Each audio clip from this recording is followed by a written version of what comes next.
Chapter 723. Your Highness, King of Shu. The young man surnamed Fang came in from outside. He first bowed to King of Shu, and then turned his head to look around. King of Shu looked around, waved his hand, and said, "You can leave now." Hearing this, everyone left one after another. Only King of Shu and the young man surnamed Fang were left in the hall. King of Shu looked at him and said lightly, "Li is coming back." "What?" Fang Yong's expression changed immediately. "He went to the Qi kingdom recently and will be back soon." King of Shu looked at him and asked, "Can your people get rid of him before he arrives in Shuzhou?" Fang Yong's expression changed for a while. He shook his head and said, "No. The power of the holy religion in Shuzhou was weak. Her Majesty was injured and had not recovered yet. A large number of masters gathered in Shuzhou some time ago suddenly appeared and then disappeared. It was said that they went to the Qi kingdom. Now that he thought about it, it must have something to do with Li Yi. With the remaining power of the holy religion in Shuzhou, even if another guru came, they would be at risk of being destroyed, let alone so many masters. The right thing to do was to escape before they came back. They didn't even dare to take back the token of the Blue Dragon ambassador. How could they have other plans? Didn't you say that you have 100,000 followers? King of Shu looked at him angrily and said, "Didn't you say that there are countless masters in your sect?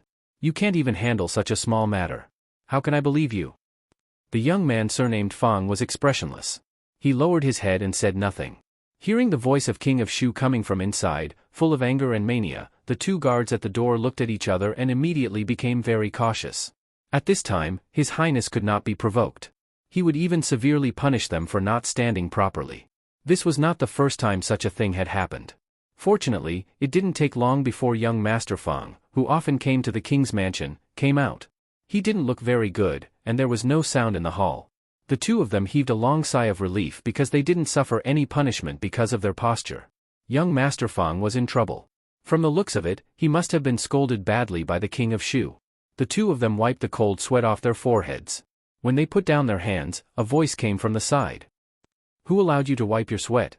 The King of Shu looked at the two of them with cold eyes and said, "Each of you, go down and receive 50 strokes of the cane." The two of them looked at each other and tightened their grip on the sabers at their waists. In the end, they loosened their grip. At the same time, the youth surnamed Fang walked out of the King of Shu's residence. Two blue-robed men came forward and respectfully said, "Protector." The youth with the surname Fang turned around and looked at the gate of the King of Shu's residence. He said coldly, "We'll do it tonight.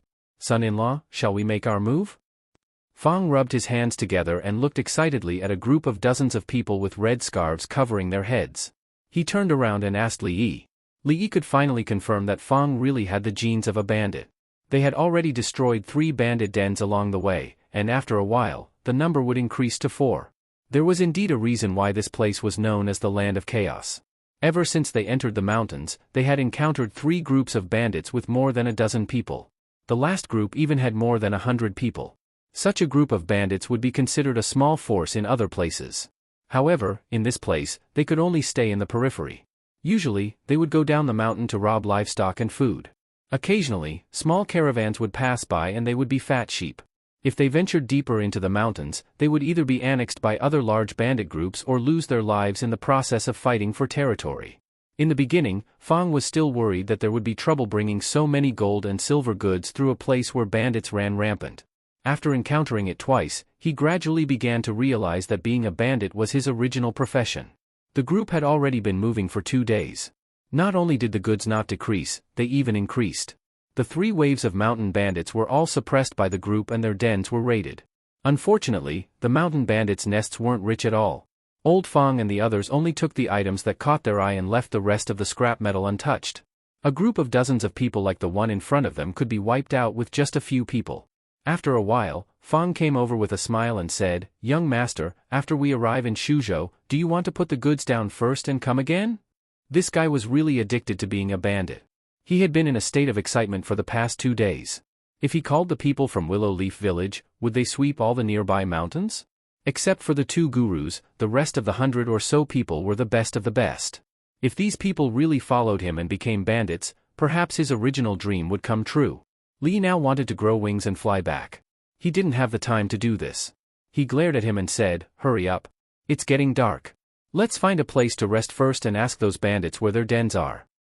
Fang responded and walked over. He slapped the head of the bandit and said, "You're still wearing a red headscarf. You're a disgrace to us bandits. Tell me, where is your stronghold?" The bandit leader asked in a trembling voice, "You are also bandits?" Fong slapped his head again and said, "Don't talk so much nonsense. Lead the way." The bandit leader looked around. There were many people as strong as this strong man. One person could beat more than 10 of them. He couldn't help but sigh in his heart. They were all bandits, but why was the gap between them so big? Fong slapped him again and said, "You're still looking. It's just ahead." All the bandits sighed and felt sad. They were all bandits. Why did bandits make things difficult for other bandits? Li rode on the horse and followed behind Mississippi Lu. At a certain moment, he inadvertently looked up and saw the expression on her face and the flickering light in her eyes. He couldn't help but be stunned. 100 miles ahead, a group of nearly 100 people was slowly traveling on a rugged mountain path. "Lady Fong, we've been walking for a day. Do you want to stop and rest?" The man with the surname Fong lifted the curtain of the carriage and asked with concern. The middle-aged Taoist nun was sitting cross-legged in the carriage. Her face was pale and she looked rather weak. She opened her eyes and said, "It's getting dark. We'll go a little further and set up camp here before it gets dark." "Yes." The man with the surname Fong responded and immediately waved his hand behind him. He said loudly, "Move faster. We'll set up camp here before it gets dark." The man with the surname Fong tripped on a rock on the mountain path and staggered. After he steadied himself, he looked down and revealed an extremely gloomy expression. If it weren't for the fact that they were worried about running into Li while traveling through Chong province, they wouldn't be able to fight against those martial arts experts with their current manpower. Why would they take this path? At this moment, his heart was undoubtedly filled with deep resentment towards that detestable name. What he couldn't get over was that this person was clearly a great enemy of the holy religion. Yet, the Lady Fong had given him the token of the Blue Dragon envoy. He was afraid that there would be no small amount of trouble in the future. Thinking of this, he raised his head and glanced at the carriage in front of him. A look of dissatisfaction appeared on his face. Chapter 724. Fong Province, which had been shrouded in darkness for a long time, finally saw the light of dawn today. The reason was that the eldest prince and a group of supervising censors would leave Fong Province today. The actions of these people in Fong Province had a great impact on the people of Fong Province. Even a 3-year-old child knew that the first prince was not a good person. The words "supervising censor" were enough to stop children from crying at night. Of course, these people, including the eldest prince, had now become a joke in Fong Province. 100 personal guards made a fool of themselves in front of so many people. Early that morning, another censor with the surname Yang was sent back from Bing Province. He had been kidnapped by a group of robbers. Perhaps they were worried that the officials of the capital would be involved and the matter would be blown out of proportion, so they didn't make things difficult for him. Some insiders said that when the censor was sent back, other than becoming a bit deranged, there was nothing wrong with him. After the eldest prince and his entourage were sent out of the city gate, the entire Fong province ushered in a carnival. The night market, which had not been opened for a long time, was opened early when the sky had just darkened. Fong province was brightly lit, and every family was in a jubilant mood. Lin Yong looked at the lights coming from the small courtyard next to Fong Lin Garden. He walked through the courtyard and knocked on the door, saying, "Miss, the shopkeepers of the Ma, Su, and Bai families have been standing in front of the Lin family's door for a day and a night. Old master asked me to ask you if you want to see them."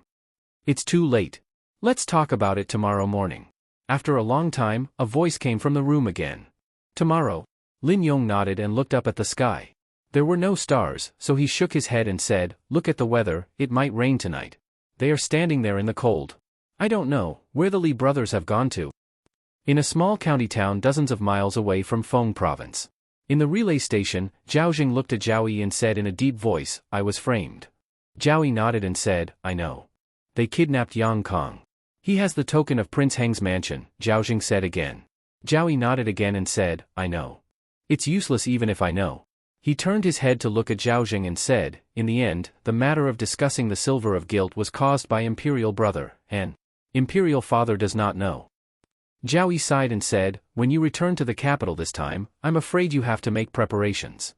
Zhao Jing clenched his fist so tightly that his nails dug into his palms.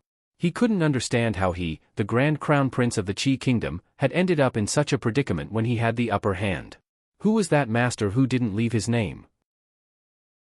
Neither the eldest prince of the Qi Kingdom nor the eldest prince of the Jing Kingdom could figure it out. The King of Shu's eyes were bloodshot as he smashed an inkstone on the table. The inkstone struck the forehead of a guard who was kneeling below. Blood immediately gushed out, but the guard did not dare to wipe it with his hands. Trash, all of you are trash. It's already been 3 days, and not a single clue has been found. The county magistrate of Yong County stood in the corner. Beside him, Jiang Zian lowered his head and said nothing. 3 days ago, the treasury of the King of Shu's mansion was ransacked by a group of bandits. They dug a secret tunnel from the outside all the way into the treasury. It was not discovered until the next day. At that time, the treasury was already empty.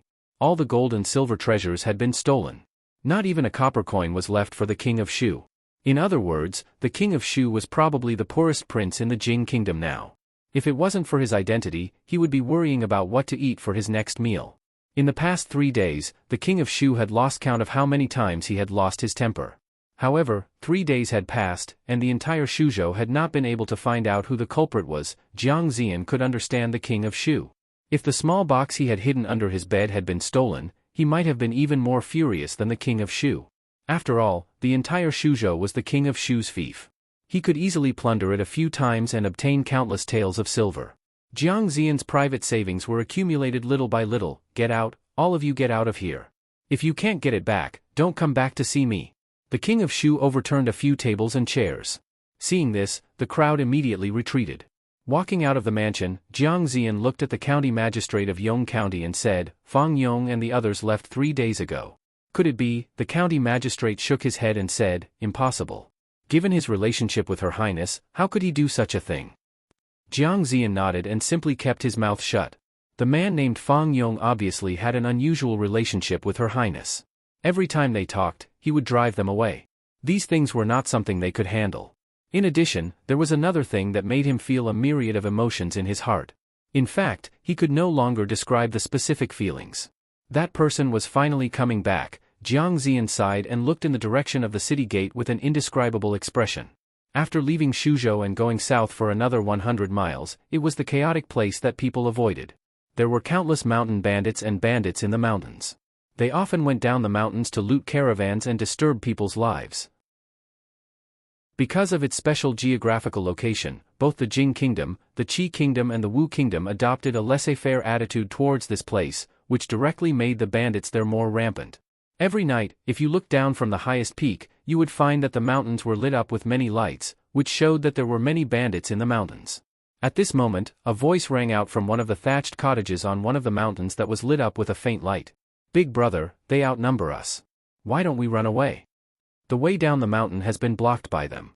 How can we run away? Tomorrow morning, we will fight to the death with them. At that time, we brothers will fight to the death for Big Brother. Big Brother just needs to escape and go back to live a good life with sister-in-law. Big Brother, please take care of our family. What are you talking about? I brought you out. How can I run away alone? Inside the thatched cottage, the candlelight was weak and swaying, but the inside of the cottage was not dark. Perhaps it was because there was a shiny bald head that reflected the light in all directions. Several bandits stepped forward and tried to persuade him, Big Brother, all of you, stop talking. The bald bandit waved his hand and said, since you've embarked on this path, this day will come sooner or later. Tomorrow, find an opportunity and run away if you can. Staying alive is more important than anything else. He looked at the endless swaying shadows of trees outside the window and sighed in his heart. He had thought that with his hot blood, he and his brothers could make a name for themselves here. He didn't expect that after only 2 months, they would be forced into a dead end. In this place where the strong preyed on the weak would either die or be swallowed up by the stronger ones.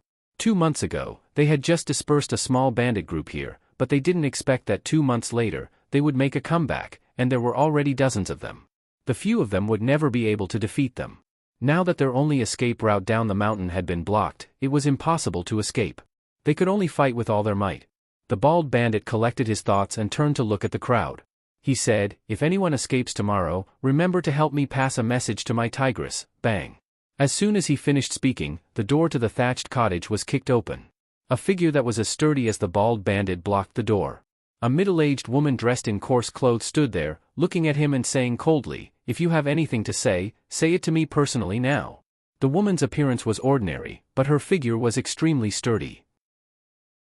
However, the most eye-catching thing was not her sturdy figure, but the two mountain-splitting hammers in her hands, and her head that was also shiny without a single strand of hair. Especially after she walked into the thatched cottage, the entire room seemed to have become much brighter. "Why are you here?" The bald man was stunned, his face revealing a look of disbelief as he blurted out loudly. After speaking, he seemed to realize something and subconsciously retracted his head. His voice was as soft as a mosquito's. "Why are you here?" Chapter 725. The so-called mountain bandits were so weak that it was disappointing. Along the way, they had destroyed many of the bandits' nests, but there was not a single casualty. Not to mention death, there was not even a single injury. If it wasn't for the fact that he wanted to go back, he really wanted to stay here for 10 days or half a month and sweep through the surroundings. It was a virtue to pluck feathers when a goose passed. No matter how small a mosquito was, it was still meat. In any case, he had encountered nothing good. He would just treat it as getting rid of evil for the people. Fang revealed a look of anticipation and said, "Young master, why don't you think about it again? We've already come this far. It would be a pity if we don't do something big." Li looked at him and said, "Why don't we go back and leave some people here for you?" "No, of course I want to go back with you." Fang shook his head. It was fine for him to stay here for a few more days, but he couldn't stand to stay here for a long time. "I'm going to the front to relieve myself." He turned over and got off the horse. When he walked forward, someone followed him. "Brother Fang, I'll go with you." Li turned around and asked Yang Liuqing, "How long until we get to Shuzhou?" Yang Liuqing replied, 2 more days. Li calculated. From Shuzhou to the capital, if they traveled day and night like before and went by the nearest waterway, it would take about a month. It would be a little slower to go back, but it would take about a month and a half to get there. This time, he didn't leave home for a long time, less than 4 months, but it happened to be at a time when he shouldn't have left. But fortunately, everything was still in time. Not far behind Li, the sloppy old man threw a candy into his mouth, shook the reins, and took 2 steps forward. He looked at Yang Liuqing and asked, "How is that old guy Yang Wanli? He's not dead yet, right?" Yang Liuqing glanced at him and said lightly, "I don't know what you're talking about, and I don't know any Yang Wanli." This old man still recognizes Cloud Piercer. "Back then, Yang Wanli used this move to fight me to a draw. But that was a matter of decades ago, you weren't even born yet." The sloppy old man smacked his lips and said, "For the sake of martial arts, that old guy even gave up the throne. He definitely wouldn't teach this move to an outsider. Could it be that you're his daughter?" After saying this, he shook his head and denied, "That's also impossible. That old guy can't find a woman. He only likes swords, and no woman would like him. Could it be that you're his disciple? And I've never heard of him accepting a disciple." Yang Liuqing glanced at him and asked, "Dare I ask if Senior has a family?" The sloppy old man's expression froze. He looked at her and said with dissatisfaction, "Little girl, what do you mean by that? This old man is different from that old guy. This old man didn't have a family because this old man doesn't want to have one. Back then, this old man was also handsome and elegant. If you don't believe me, you can go back and ask that old guy Yang Wanli." Yang Liuqing glanced at him and didn't say anything. The sloppy old man's expression froze again. "What kind of attitude is that? Don't go, stop for this old man, run, I want to see where else you can run to." A man with a black cloth covering his eyes and a scar on his face looked at the people in front of him. He waved his hand and said, "Capture them for me. Capture them alive. I want to properly torture this baldy." Behind the knife-scarred man, dozens of figures slowly approached the front. "Big brother." On the other side, seeing those people approaching, someone said in a low voice. The bald man said in a low voice, "We can only fight. Remember, staying alive is more important. Don't worry about me. If there's a chance, run." With that, he gripped the long sword in his hand tightly and took the lead to charge. The 2 bandits at the very front were first cut down by him. At the same time, 2 sharp lights went straight for his chest. Bang! Bang! After 2 muffled sounds, the 2 bandits were sent flying back. The bald woman held 2 giant hammers in her hands and stood beside the bald man. She said coldly, "If you want to touch my man, you have to ask the hammers in my hands first." The 10 or so bandits who were about to charge forward couldn't help but take 2 steps back. They watched as their 2 companions at their feet held their chests and vomited blood. They were actually frightened by the valiant bald woman. The scarred man rode on his horse and said angrily, "What are you still standing there for? Go! You people are afraid of a woman. All of you, go and capture them alive. We'll hold a banquet to celebrate tonight." The bandits received the order and suppressed the shock in their hearts. They raised the weapons in their hands and charged forward. "Kill! Come on. So what if you have more people? I'm not afraid. Although there were less than 10 people on the bald man's side, their momentum was not inferior in the slightest, and they fearlessly faced the enemy head-on. The bald man obviously had some skills. Ordinary bandits would be cut down by him in a single exchange. The valiant woman was even more powerful. The two giant hammers in her hands were extremely agile. If one was hit head-on, he would immediately be unable to get up. Even a graze would be extremely painful. Surround them. Surround those two baldies. The scarred man commanded from his horse. Immediately, two groups of about a dozen bandits gathered together and surrounded the two of them. The rest of the bandits went to surround the others. 2 fists were no match for 4 hands. Although the bald man and his wife were slightly better, they could only protect themselves when surrounded by enemies several times their strength. It was difficult for them to break through. Seeing that his brothers had been subdued, the bald man was so angry that his eyes almost popped out of their sockets. When he tried to charge out with all his strength, a knife struck his leg and he immediately knelt on the ground. "My husband!" The valiant woman shouted and waved her hammers to force the crowd away. She guarded him by her side and gripped her hammers tightly. Her eyes coldly stared at the surroundings. The scarred man dismounted from his horse and came to the bald man's brothers who had been tied up. He waved his knife and said, "If you swing your hammers again, I will cut them once. I wonder how long these people can last?" The valiant woman's expression finally changed. She looked down at the bald man and threw the 2 hammers to the ground. When the surrounding bandits saw this, they immediately put their weapons against his neck. The bald man lowered his head and said in a low voice, "I'm sorry. I've implicated you." The valiant woman glared at him and said, "We're going to die. What's the point of saying this now?" Then she raised her head and looked at the scarred man. She said coldly, "If you want to kill me, then kill me. Give me a quick death. Don't talk nonsense." "Give you a quick death?" The scarred man glanced at her and said, "In your dreams, men, tie them up for me first." 2 figures shuttled through the dense forest. A thin figure turned his head and asked, "Brother Fang, how did you train your strength?" "It's so scary." Fang patted him on the shoulder and said, "You'd better not think about it. With your body, you can't take it." Now that he thought of the days when he pushed the merry-go-round, he still felt his legs tremble. The young man looked at him and said with a smile, "Tell me. I was born with it. It's useless for you to train." Fang shook his head and said, "However, if you want to train harder, it's not impossible. When we go back this time, the amusement park in the brothel will be built soon. You can report to me then." The young man hurriedly nodded and said, "Thank you, Brother Fang." Fang nodded and said, "Let's go to the front. I'm about to suffocate." The 2 of them passed through a thicket and stood on a low slope. They untied their pants and closed their eyes. Soon, the sound of water could be heard from below. When they were done and opened their eyes, they couldn't help but be stunned. Just below the low slope, several figures were tightly tied up. They were kneeling on the ground and looking at them in a daze. Looking down, there were dozens of figures in front of them. Each of them looked fierce. It was obvious that they were bandits in the mountain. Fang's body couldn't help but tremble. He pulled up his pants and looked down. "I'm just peeing. You guys continue." The scarred man wiped the water off his face and gritted his teeth. "Catch them and cut them off." Chapter 726. Cut? Fang looked down, then looked at the scarred man and said, "That's a bit too much." The scarred man suppressed his disgust and wiped his face with his sleeves, saying in a low voice, "They should be their accomplices. Capture them first." As soon as he finished speaking, the dozen or so bandits had already climbed up the slope. The youth beside Fang fastened his pants, then turned to look at him and asked, "Brother Fang, should we do it?" Fang looked around and nodded, "Let's do it." As soon as he finished speaking, the dozen or so bandits flew down the slope. While the scarred man was still in a daze, a black shadow had already pressed down from above and kicked him off his horse.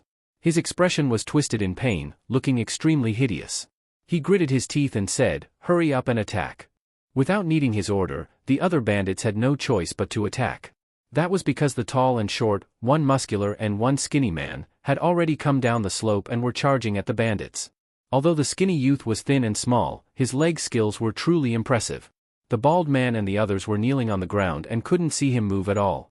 It was also because he hadn't made a move at all. Just the indistinct leg shadows were enough to dazzle the eyes. The bandits that approached him all fell to the ground with footprints on their bodies. As for the burly man, he and the others looked in a certain direction. Even in a situation where he was tied up, he still revealed an extremely shocked expression. The burly man didn't have any weapons. He only relied on his iron fists and body. No matter how dense the sword shadows were, they couldn't touch him at all. It was hard to imagine that such a large person could be so nimble, and the bandits that came into contact with his fists all fell to the ground without exception. Just now, he had even used his body to send 3 bandits flying several meters away. This wasn't a human, he was clearly a ferocious beast. The skinny youth kicked another person and couldn't help but praise, "Brother Fang, you're amazing." Fang looked at him and said casually, "Kid, you're not bad either. You purposely didn't want to be on the heaven roll, right?" The skinny youth smiled and said, "The heaven roll is just a target. Even if I go up, I'll still be behind. It's better to be safe." The bald woman stared blankly at the two who were like tigers in a flock of sheep. She turned her head and asked, "Where did you recruit these people from?" The bald man was stunned and murmured, I don't know." The scarred man sat on the ground, his eyes wide open. In just a short while, only a dozen or so of his subordinates were still standing. From the looks of it, the remaining people wouldn't be able to hold on for much longer. Who the hell were these 2 fellows? His face revealed a look of horror. He looked left and right, and his eyes stopped on the bald man. "Stop!" Old Fang and the skinny young man were fighting with all their might when a voice suddenly rang in their ears. Turning his head, he saw the scar-faced man place his knife on the neck of the bald man kneeling on the ground. He shouted, "You two, stop right now. If you don't stop, I'll..." Fang looked at him and asked, "What will you do?" The scar-faced man said sternly, "I will kill him." "Then go ahead and kill him." Fang kicked the last bandit to the ground and crossed his arms. "It's not like I know him." The bald man's eyes widened. The scar-faced man's angry expression froze. He swallowed and said, I really will kill. If you want to kill me, then kill me." Fang looked at him and said, "Do you think I'll be threatened by you? Even if my head falls off, I'll still be a good man in 18 years.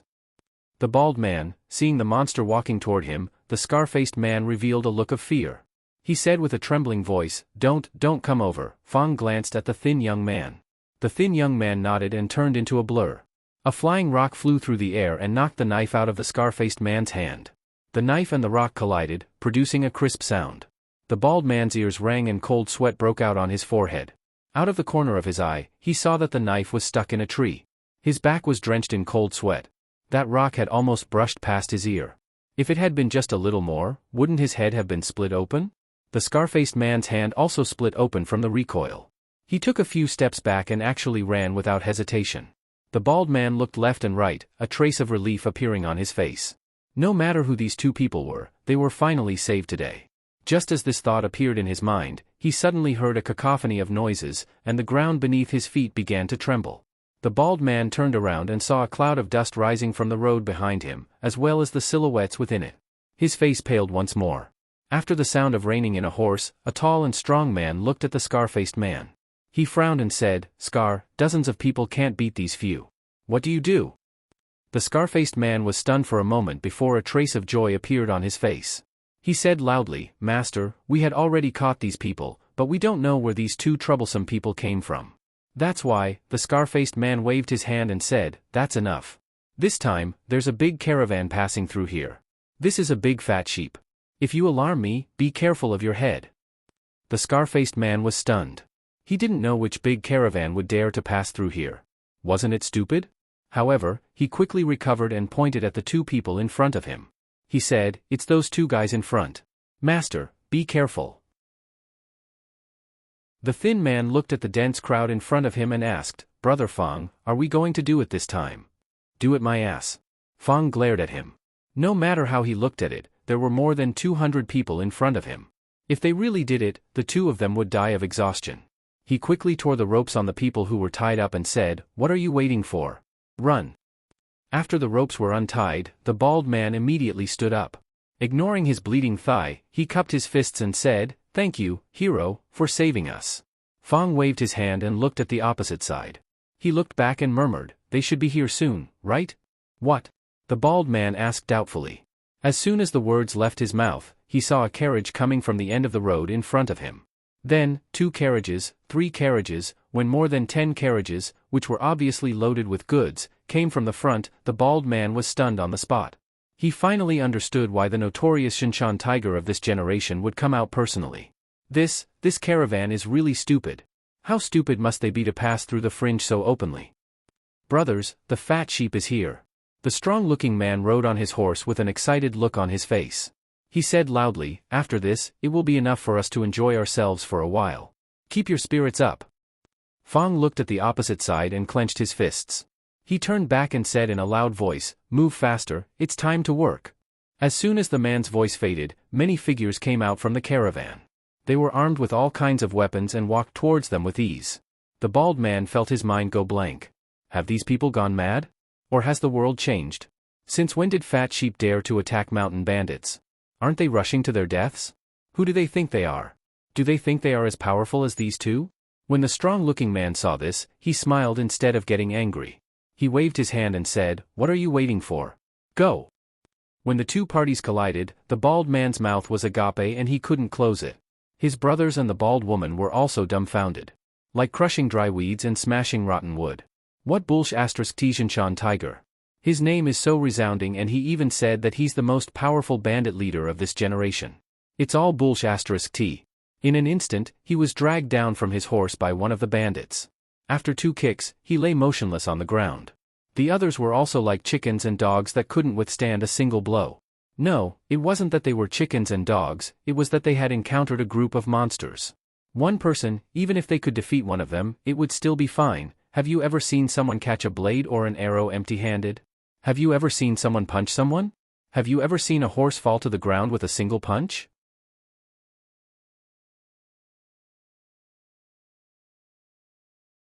Chapter 727. Robbing was something that could be left to others. If a grandmaster were to do it himself, it would seem rather degrading. The sloppy old man would at most stand at the side and watch from afar when they attacked.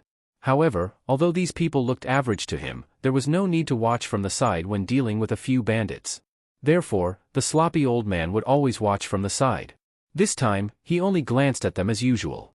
When he looked in a certain direction, his gaze paused for a moment, then he walked over and asked in surprise, "Why is it you again?"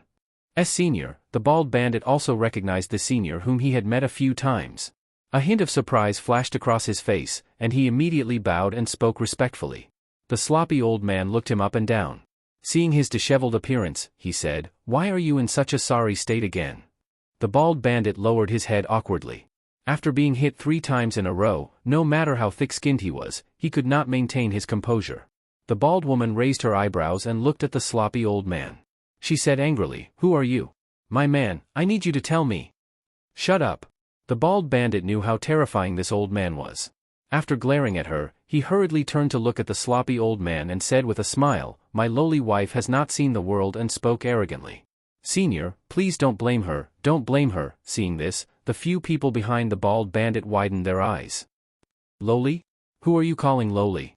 I haven't seen you for a few days and you've grown up." The bald woman pulled his ear and said fiercely, "Get over here."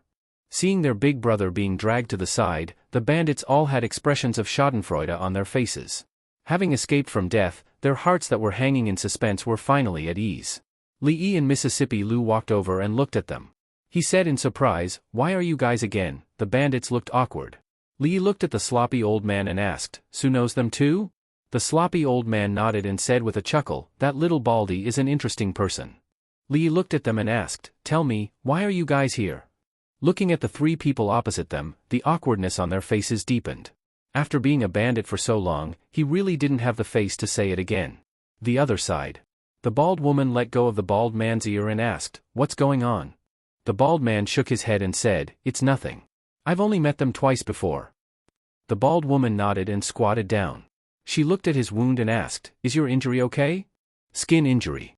The bald man shook his head and suddenly said, "Let's go back and live a good life from now on. We won't be bandits anymore." "Humph." The woman coldly snorted and said, "You don't want to inherit your father's dying wish? Are you satisfied if you don't make a name for yourself? Aren't you afraid that I'll continue beating you up when we get back?"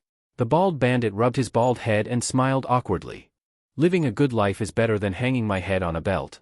If you want to hit me, then hit me. But, can you bear to hit me? Dead man." The bald woman glared at him and said, "Heal your wounds first. We'll talk about the future in the future." The bald man smiled foolishly. Lee didn't expect the bald bandit's road to be so tortuous. Nothing could happen more than 3 times, but he had been defeated 3 times in a row. His perseverance alone was enough to move people. It would be a waste of talent if such a person didn't become a bandit. Especially this kind of person who had principles, a bottom line, perseverance, and was willing to work hard. There weren't many of them. The Fringe was a place that he had set his sights on for a long time. But because of the long distance and his lack of understanding of the place, he didn't take any substantial action. This time, he just happened to pass by. Just as Fong said, it wasn't easy to come here. If he didn't do something, it would be a waste of an opportunity. This place was a treasure trove waiting to be mined. Seeing that the bandits were all wounded, Li beckoned to Fong and said, "Call a few people over and help them tend to their wounds." Then, he saw the bald man limping over with a wound on his thigh that was still bleeding. Li pointed at him and said, "Your wound needs to be tended to too." "No need." The bald man shook his head. Before he could say the word, "no need," the bald woman pinched him hard on his waist. Not long after, the bald man saw that someone was sewing his thigh with a needle and thread. He asked in surprise, "Why does this thing look like it's sewing a pocket? Will it work?" The bald woman behind him smacked his head and said, "Shut up. You talk too much. It'll heal faster if you stitch it up." Li was a little surprised. Although this bald man was unlucky, he was a real man. He didn't make a sound while stitching up his wound and even looked at it curiously. Li didn't know if he was really good at enduring or just stupid. Li looked at him and asked, "You haven't given up after so many times. Do you really like being a bandit?" The bald man raised his head and waved his hand. "I quit. I wanted to be a bandit before, but I didn't know what it was like to be a bandit. Now it seems that I'd rather go back and live my life. It's better than being hacked to death." He really understood now. It wasn't just a caravan. Any random robber on the road could wipe them out. What was the point of being a bandit?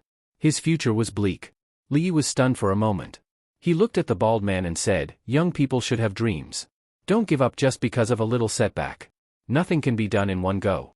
Only by enduring hardship can you achieve success," the bald bandit sighed.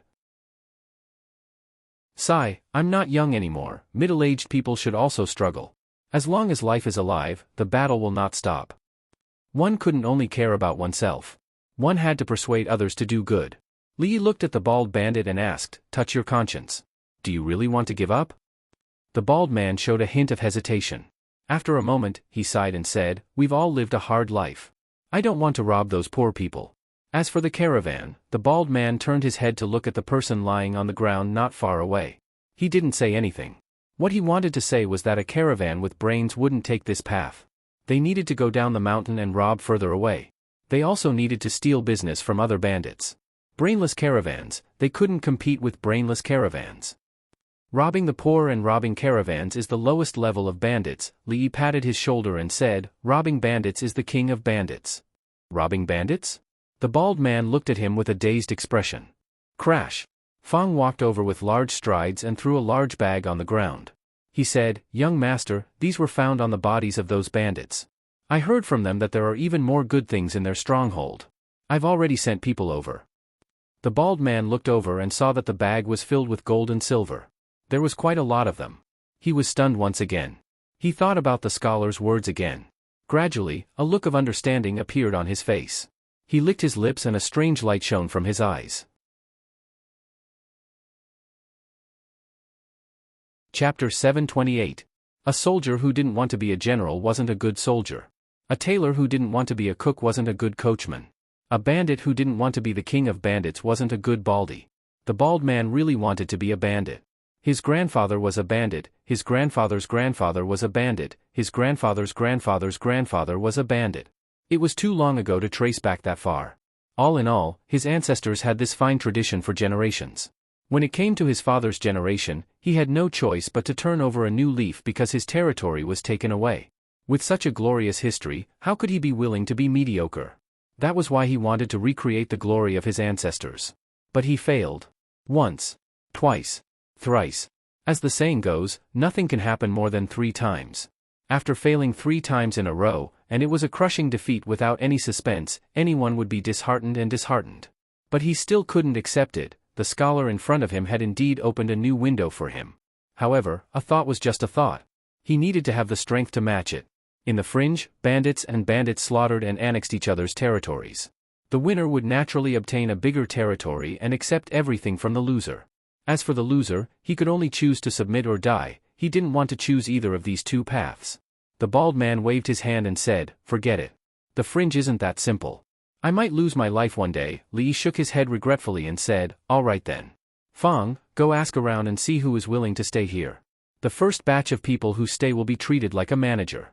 They will be given a house and a wife after 3 years. They can stay or leave as they please. Fong patted his chest and said, don't worry, young master. Along the way, those fellows have been suppressing their evil thoughts. Some of them have mentioned it to me. I'll go and talk to them now. The bald man was stunned and asked, what do you mean? Li waved his hand and said, don't worry. Our people aren't familiar with this place. It's inconvenient for them to stay here. We need to find a guide who is familiar with this place. I think that mountain tremor tiger is a good choice. Go and ask him if he's willing. Do something? The bald man mumbled. After thinking for a while, he immediately understood what Lin Qing meant by do something. They were going to do something big. These people were all like monsters. The mountain-shaking tiger was powerful enough and could be considered the largest bandit force in this area, but the other party only sent a dozen people to easily annihilate them. If he really had the help of these people, then whatever tiger of the mountain or soaring dragon of the heavens, they would all be bulsh *t. If he was a tiger, he had better lie low. If he was a dragon, he had better coil up. When the time came, he would take over their territory, manpower, and influence. Oh my God, the light that had been extinguished in the bald man's eyes finally reignited. He looked at Li Yi with bright eyes and asked seriously, mountain-shaking tiger is a two-faced man. He's not a good guy. I'm also very familiar with this place. What do you think of me? Let me think about it. Li Yi looked at him, thought for a moment, and said, I don't think mountain-shaking tiger is that kind of person. I have to talk to you about this. The bald man moved a stone and sat opposite him. He shook his head and said, this mountain-shaking tiger was not a good guy before he became a bandit. He killed someone and was forced by the government, so he escaped here. He first joined a stockade, then poisoned the stockade chief and sat on the throne himself. Then, after a while, Fong came over and said, young master, there are a total of 27 people who are willing to stay. This number surprised Li Yi quite a bit. The capital was so prosperous and lively, and they had everything they wanted. There was no lack of leisure and entertainment. Yet, there were still so many people willing to stay in such a desolate place. What was wrong with them? What kind of people did Mississippi Lu recruit? When he saw what Mississippi Lu said to those people over there, Li Yi understood that it was not what kind of people Mississippi Lu recruited, but what kind of leader they recognized. According to the bald macho man, the mountain-shaking tiger was really a bastard who had ulcers on the soles of his feet and pus on the top of his head. No one knew when he would stab someone in the back. Therefore, the job of tour guide and consultant naturally fell on the bald man who was fated with him. When he was thinking about some arrangements in his heart, a cold touch suddenly came to the tip of his nose. Li reached out and touched it. His fingertips were slightly wet. Looking up at the sky, Fong walked over quickly and said, young master, look at the sky. It's going to rain. Let's go to the mountain-shaking tiger's territory to hide from the rain. We'll leave when the rain stops. Li nodded. Fong walked over, waved his hand and said loudly, it's raining. Everyone, hurry up and keep up. The rain in the mountains really came without warning. As soon as they walked to the mountain-shaking tiger's place, before they had time to sit down, the heavy rain poured down. Li stood at the window and looked at it. It seemed that it would not stop for a while. The rain in the mountains comes and goes quickly. The rain should stop in an hour at most. However, it's raining so heavily that it should be difficult to walk later. The bald man was always trying to show his value. At this moment, he stood at the door and showed that he knew the weather in the mountains very well. It turned out that this bald man might not be a good mountain bandit, but he was a good weather forecaster. After more than half an hour, the rain really stopped. Although the rain was not light, it did not last long. The road was only slightly muddy. Fong came over and asked, young master, are we leaving? Li waved his hand and said, let's stay here for the night and leave tomorrow. The muddy road was only one of the reasons. Since he had decided to do something here, of course, he had to arrange the route and plan for the future. After all, he was far away in the capital. Everything here in the future still depended on them. Li looked at Fong and said, call Rui over. There were many things to plan. The first thing was how to deal with mountain-shaking tiger and the others.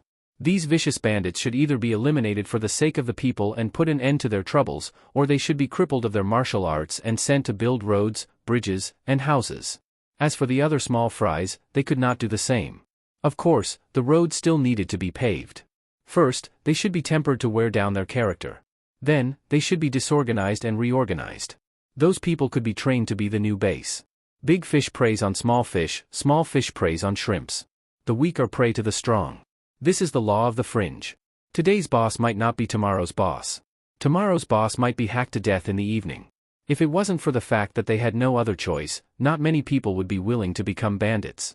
Although they couldn't be completely trusted, they didn't need to be trusted to build a house or to be a lackey who could fight wherever he wanted. Among the small leaders, he could take a White Rabbit creamy candy pill to control them. Every 3 months, he would take a hawthorn pill to detoxify the poison. After that, he could let them control their subordinates. At the very least, there was no lack of poison experts among those who roamed the Jianghu. It was not impossible to consider using their real skills. However, this kind of method was a little too lowly. If it really came to that, it would be better to let them mine and build roads. There were some more detailed things that he had to discuss with Mississippi Lou. The sky gradually darkened. The candlelight in the room flickered. A map spread on the table gradually became more and more marks. First, nibble away at the small forces. As for the new recruits, we need to train them. We need a base that is easy to defend and hard to attack. This place definitely won't do. Look here, if we go deeper, it won't be as simple as bandits. Let's avoid them for now. From here, here, and here, the whispers in the room continued until late at night. Lee put down his pen. Mississippi Lou walked to his bed and crawled into his newly made quilt. Sleep early, Lee nodded habitually. After a moment of daze, he suddenly realized that he was no longer in Feng province. She was now sleeping on his bedding. Lee stood by the table and began to think. Where should he sleep tonight? The map on the table was still spread out. It was filled with marks like O or X. The bulging marks were mountains, the thicker lines were rivers, and the thinner lines were roads. At this time, on a muddy mountain road, a group of more than 100 people was advancing with difficulty. Splash! The young man stepped into the quagmire, and his face darkened once more. He looked down at the raging river below and could not help but curse angrily. Damn rain, damn Lee! Chapter 729. As a matter of fact, Lee didn't sleep at all last night. His decision to intervene in the fringe's affairs wasn't a spur-of-the-moment decision. This idea had been in his mind since a year ago, or perhaps even longer. After all, in today's society, there was no such thing as a carefree life. He no longer had 1 or 2 people standing behind him. No matter what kind of trouble he might encounter in the future, he had to leave at least 17 or 18 escape routes for himself. He spent the entire night making the arrangements for the fringe's future as detailed as possible. Although he couldn't say that he covered every single detail, he wouldn't overlook the general direction. He also had to make arrangements for the people who would stay behind in the fringe one by one. He had to make the arrangements as detailed as possible to avoid future problems. This wasn't an easy task. It was physically and mentally taxing. When the oil lamp on the table gave its last spark and extinguished its flame, Lee raised his head and saw that the sky was almost bright. You didn't sleep at all last night? Lee turned around and saw Mississippi Lou getting off the bed and walking towards him with a coat draped over her shoulders. She still has the cheek to ask me such a question. Lee covered his mouth and yawned. A wave of fatigue washed over him. You're awake.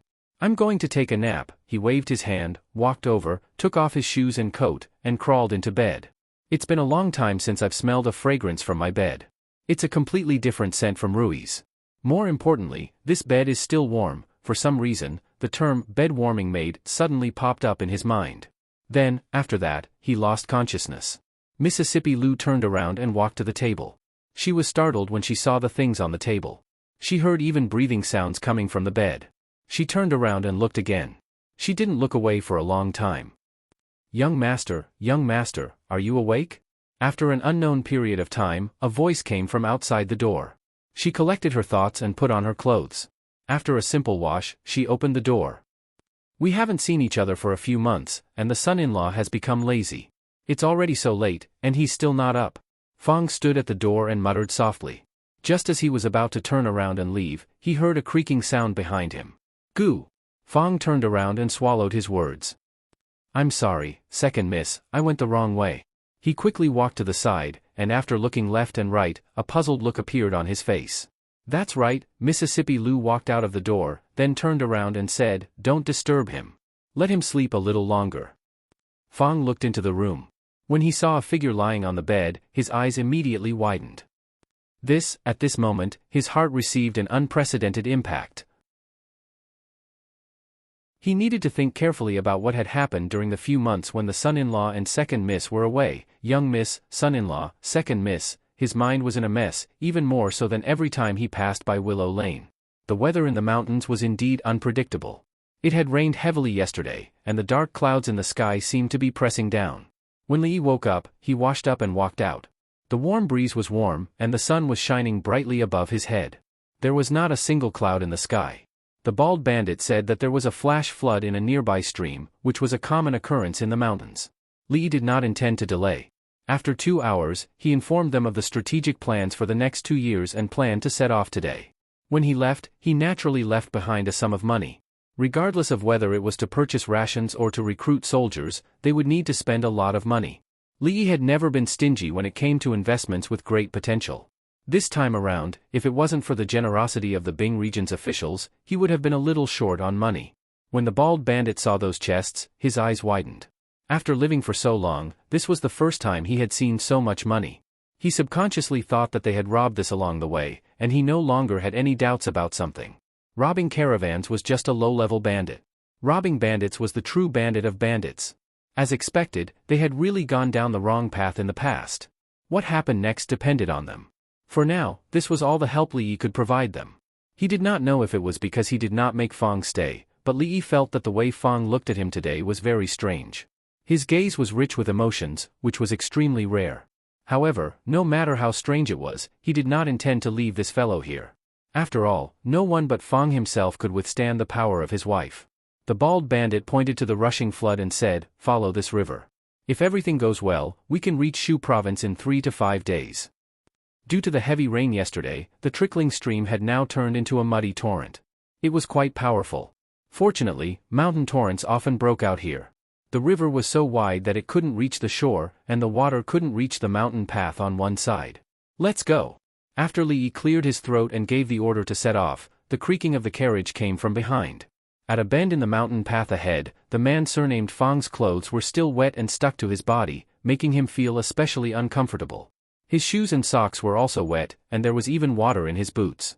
His eyes were bloodshot, and the depression and anger in his heart had almost reached the limit. The nearly 100 figures around him were in the same situation. Ever since they entered the mountains, they had already encountered several groups of bandits. They all treated them as caravans.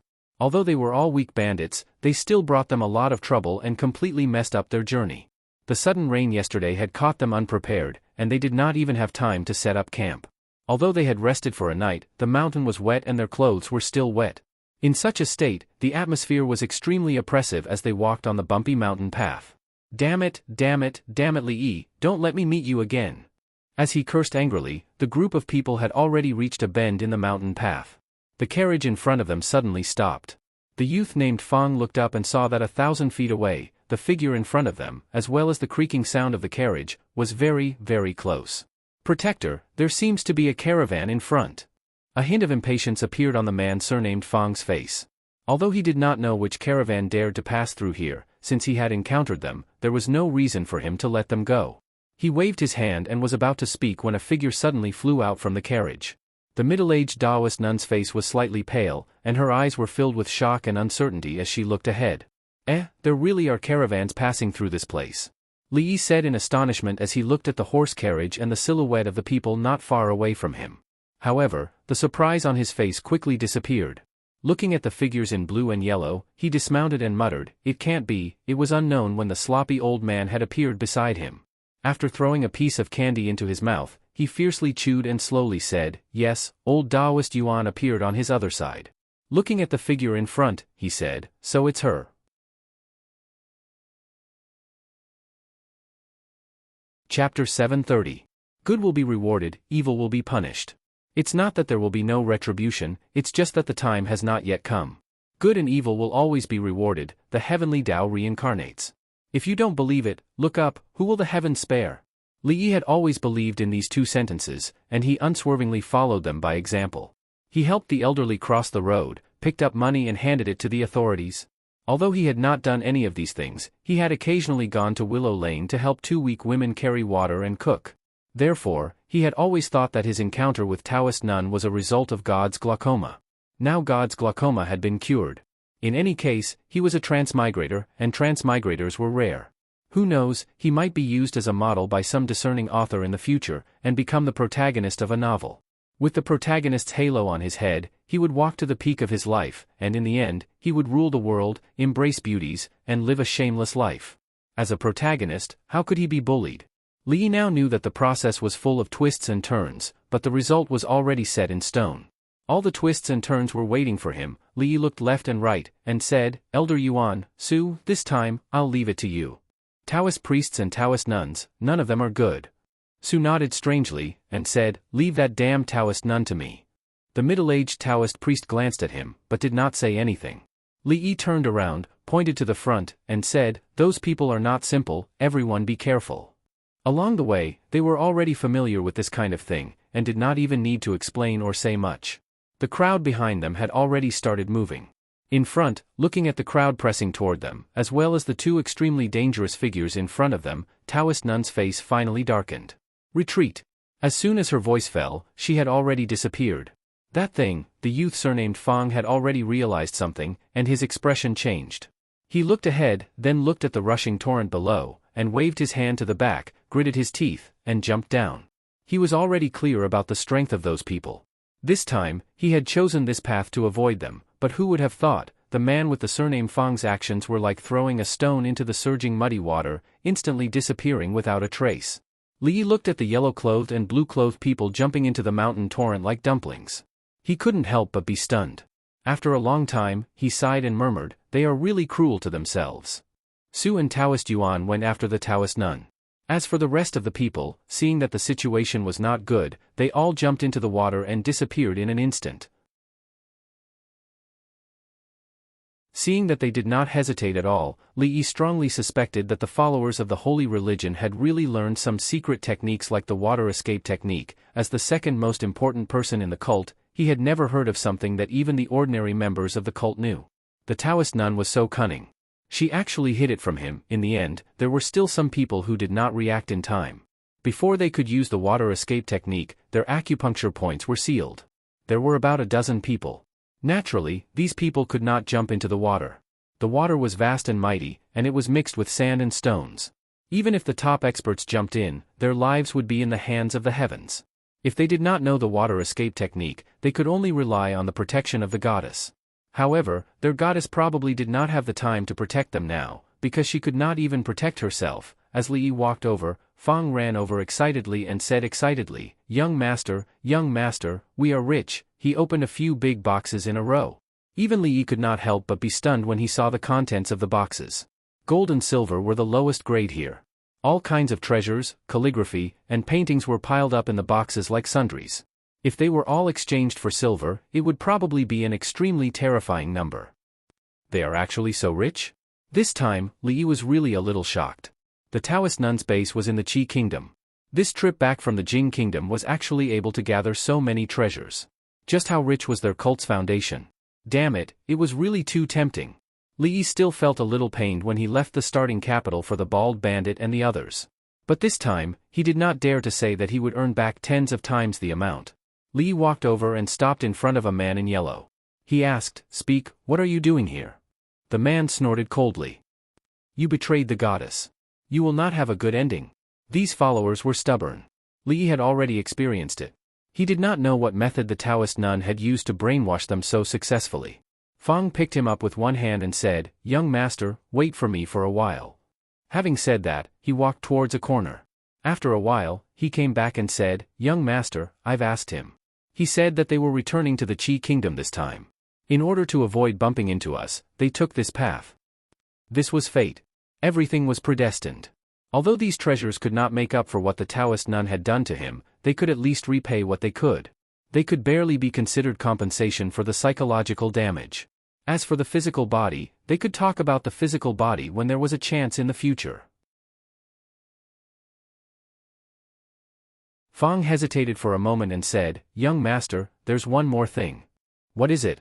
Li looked at him and asked. Fang pointed at the boxes and said in a low voice, he said that these treasures were stolen from the king of Shu's treasury. This was the true meaning of fate. Li was stunned for a moment. He looked at Fang in confusion and asked, "What did you say just now?" Fang was stunned. He shook his head and said, "Did I say anything just now?" "No. You really didn't." Li was very pleased. After not seeing each other for a long time, Fang had finally become a little more understanding. Fang pointed at the men in yellow and asked, "Young master, what should we do with these people?" In fact, it was useless to keep these people. In the holy religion, the status and strength could be seen from the clothes they wore. The purple emissaries, blue emissaries, yellow emissaries, and then ordinary believers. The strength of these men in yellow was not high. Otherwise, they would not have been subdued without any time to react. These people were different from the mountain bandits.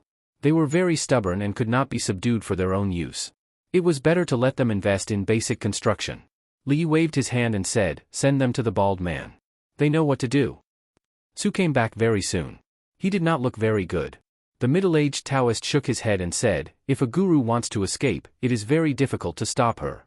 Coincidentally, she is very good at lightness skills, so we did not catch up with her." Li shook his head, indicating that he did not care. Although he still felt a little regretful, he also knew that gurus were not that simple. He was mentally prepared and would not be too disappointed. Thinking of something, he looked at the middle-aged Taoist and asked, "Taoist Master Yuan, do you know her?" The middle-aged Taoist nodded and said, "I thought she would disappear without a trace. I did not expect that in just a short 20 years, she has grown to such an extent." "Taoist Master Yuan, is this Taoist nun related to you?" The slovenly old man glanced at him and asked with a frown, "You are so old and have one foot in the coffin. Could it be?" The middle-aged Taoist glanced at the slovenly old man and ignored him. He said slowly, "When I saw her, she was about the same age as Miss Lu. It was during the transition between the old and the new dynasties. Because the Fang family was involved in the factional struggle in the court, they were exterminated.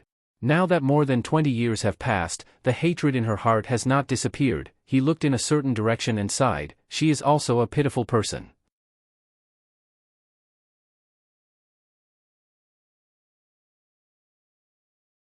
Chapter 731. The grudge between the Taoist nun and the old emperor was deep. Li had met them several times along the way.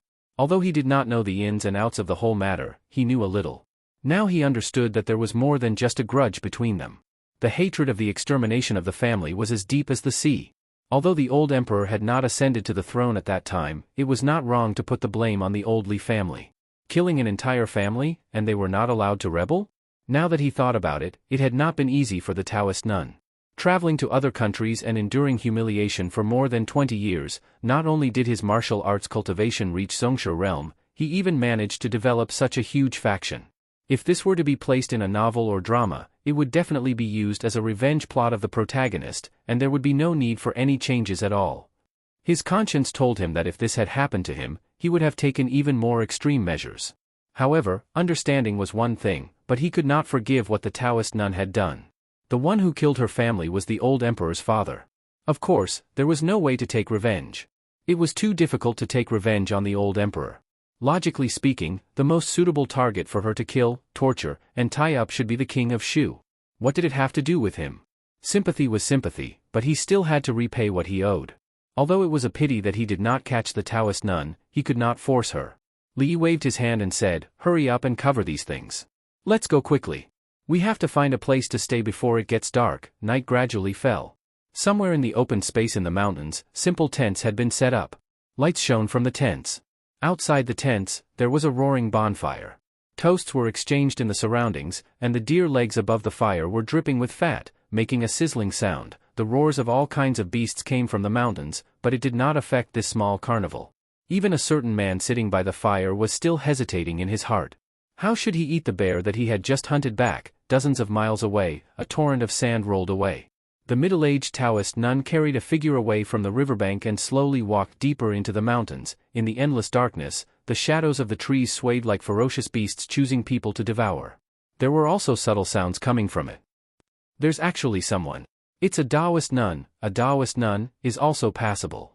Several figures walked out of the darkness and chased after them. Shu Prefecture, King Shu's mansion. The king of Shu had become haggard in recent days. The servants in the residence could not relax, fearing that they would be scolded or punished by the king of Shu. "Your Highness, there's still no news."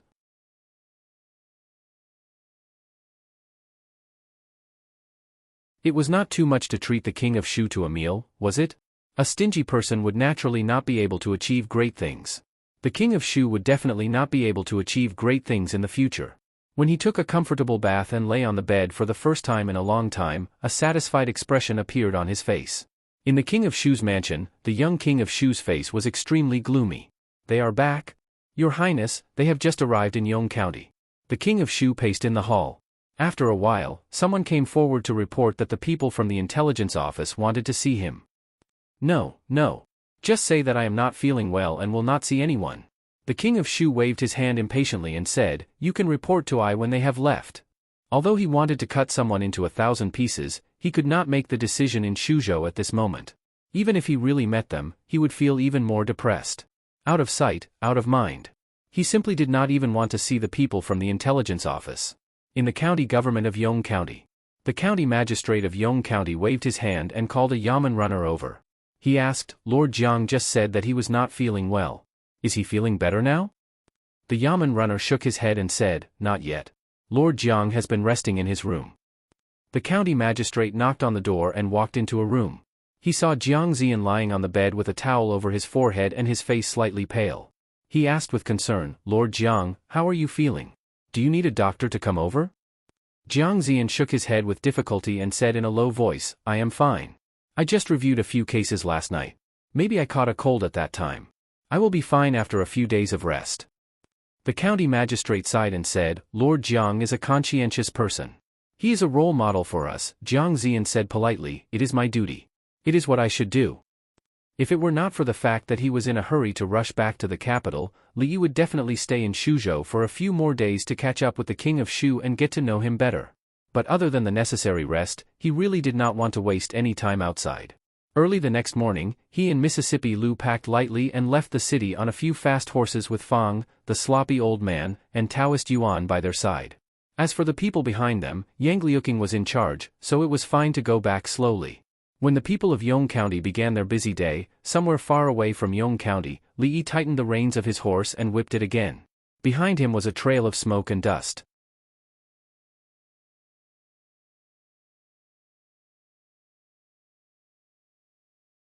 Chapter 732. Did he really leave? Hearing the servant's report, the king of Shu asked again with uncertainty. The servant immediately replied, "It's certain. I saw them leave the city early in the morning." Hearing this, the king of Shu was slightly relieved. Then he was stunned and a trace of anger flashed across his face. The reason for his relief was that the god of plagues had left. The people of the secret intelligence office would naturally leave Shuzhou, and he would regain his absolute control over Shuzhou. As for the reason for his anger, it was because the first prince was relieved because of the departure of an insignificant county marquis. At this moment, the contradiction and entanglement in his heart were really not worth mentioning to others. After changing his expression for a while, he waved his hand to summon a trusted subordinate and gave him a letter, saying, "Send this letter to the Chui family. The treasury had been robbed clean, and there was no way to make money for the time being. If they did not ask for help, the hundreds of people in the mansion of the king of Shu would have no food to eat." The county magistrate of Yong County had learned that County Marquis Li had left Yong County early in the morning. At noon, the people of the secret intelligence office also withdrew from the county government office.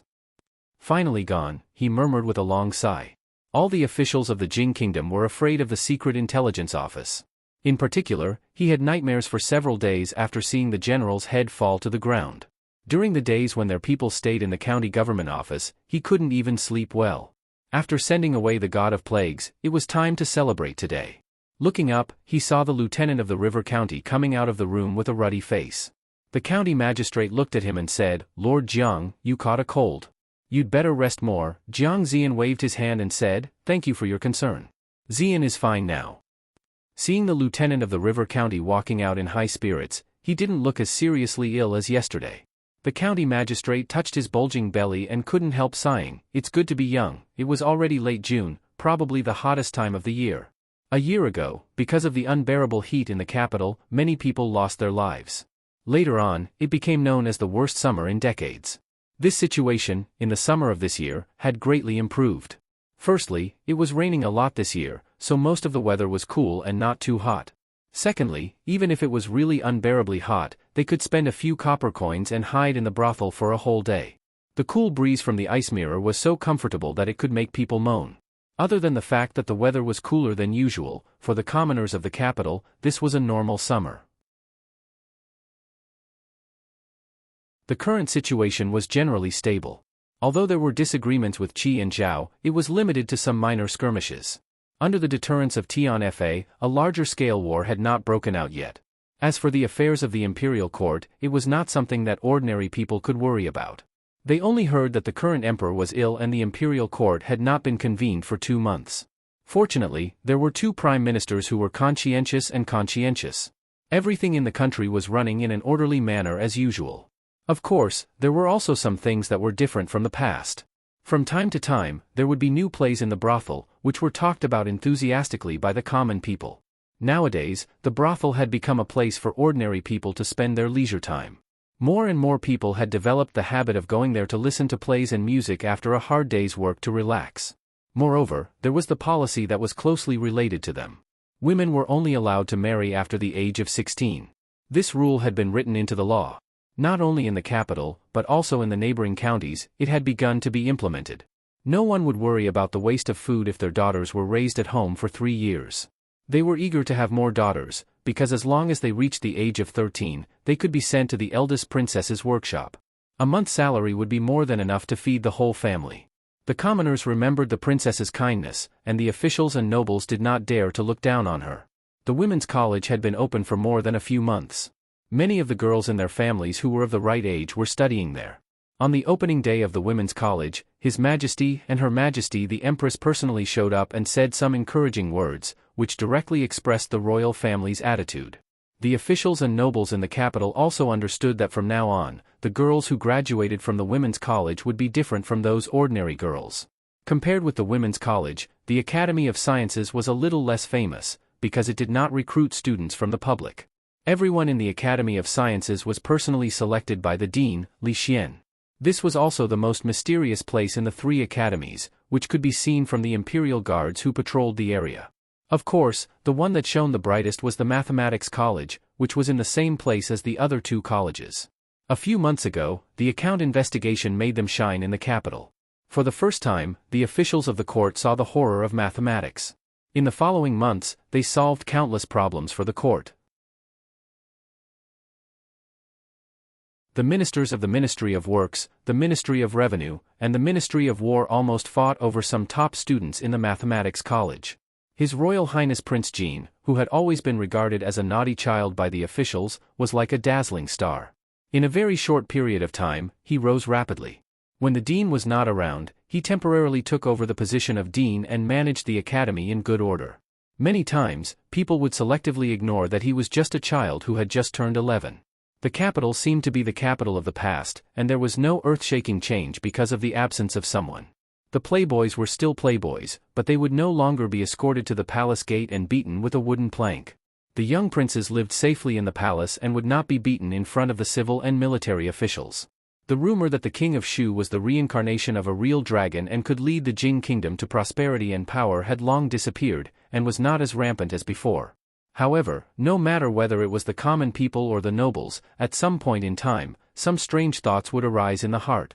The capital seemed to be too peaceful. Compared to a few months ago, it was so peaceful that people were not used to it. When he stood at the city gate again and saw the 2 words, capital, Li felt an unprecedented sense of familiarity in his heart. County Marquis Li, follow me back to the palace to report. The old Taoist looked at him and said softly, don't let His Majesty wait too long. Report what? We'll talk about it when we have time. Li waved his hand and shook the reins. He turned around and ran along the familiar path. The sloppy old man glanced at the middle-aged Taoist and quickly followed. Taoist priest Yuan, this. A general of the intelligence division looked at the middle-aged Taoist with a troubled expression. I've already sent someone to the palace to report to His Majesty. If this, the middle-aged Taoist waved his hand and said, report as it is. In a small courtyard, a thin figure sat by a stone table. She held her chin with both hands and murmured, it's been 4 months and 9 days, son-in-law and second miss had been gone for 4 months and 9 days. To her, this was a very, very long time, so long that she could not imagine it in the past. Fortunately, she received news some time ago that they would be back soon. However, they did not say when they would be back, so she could not even count. She maintained this posture, her head swaying left and right. At a certain moment, her eyes were suddenly covered by someone from behind. A familiar voice came from behind. Guess who I am? The little servant girl seemed to be thinner than before. Her face was not as round as before. He still liked Xiao Huan, who had an oval face and some baby fat. In the following days, he must feed her back.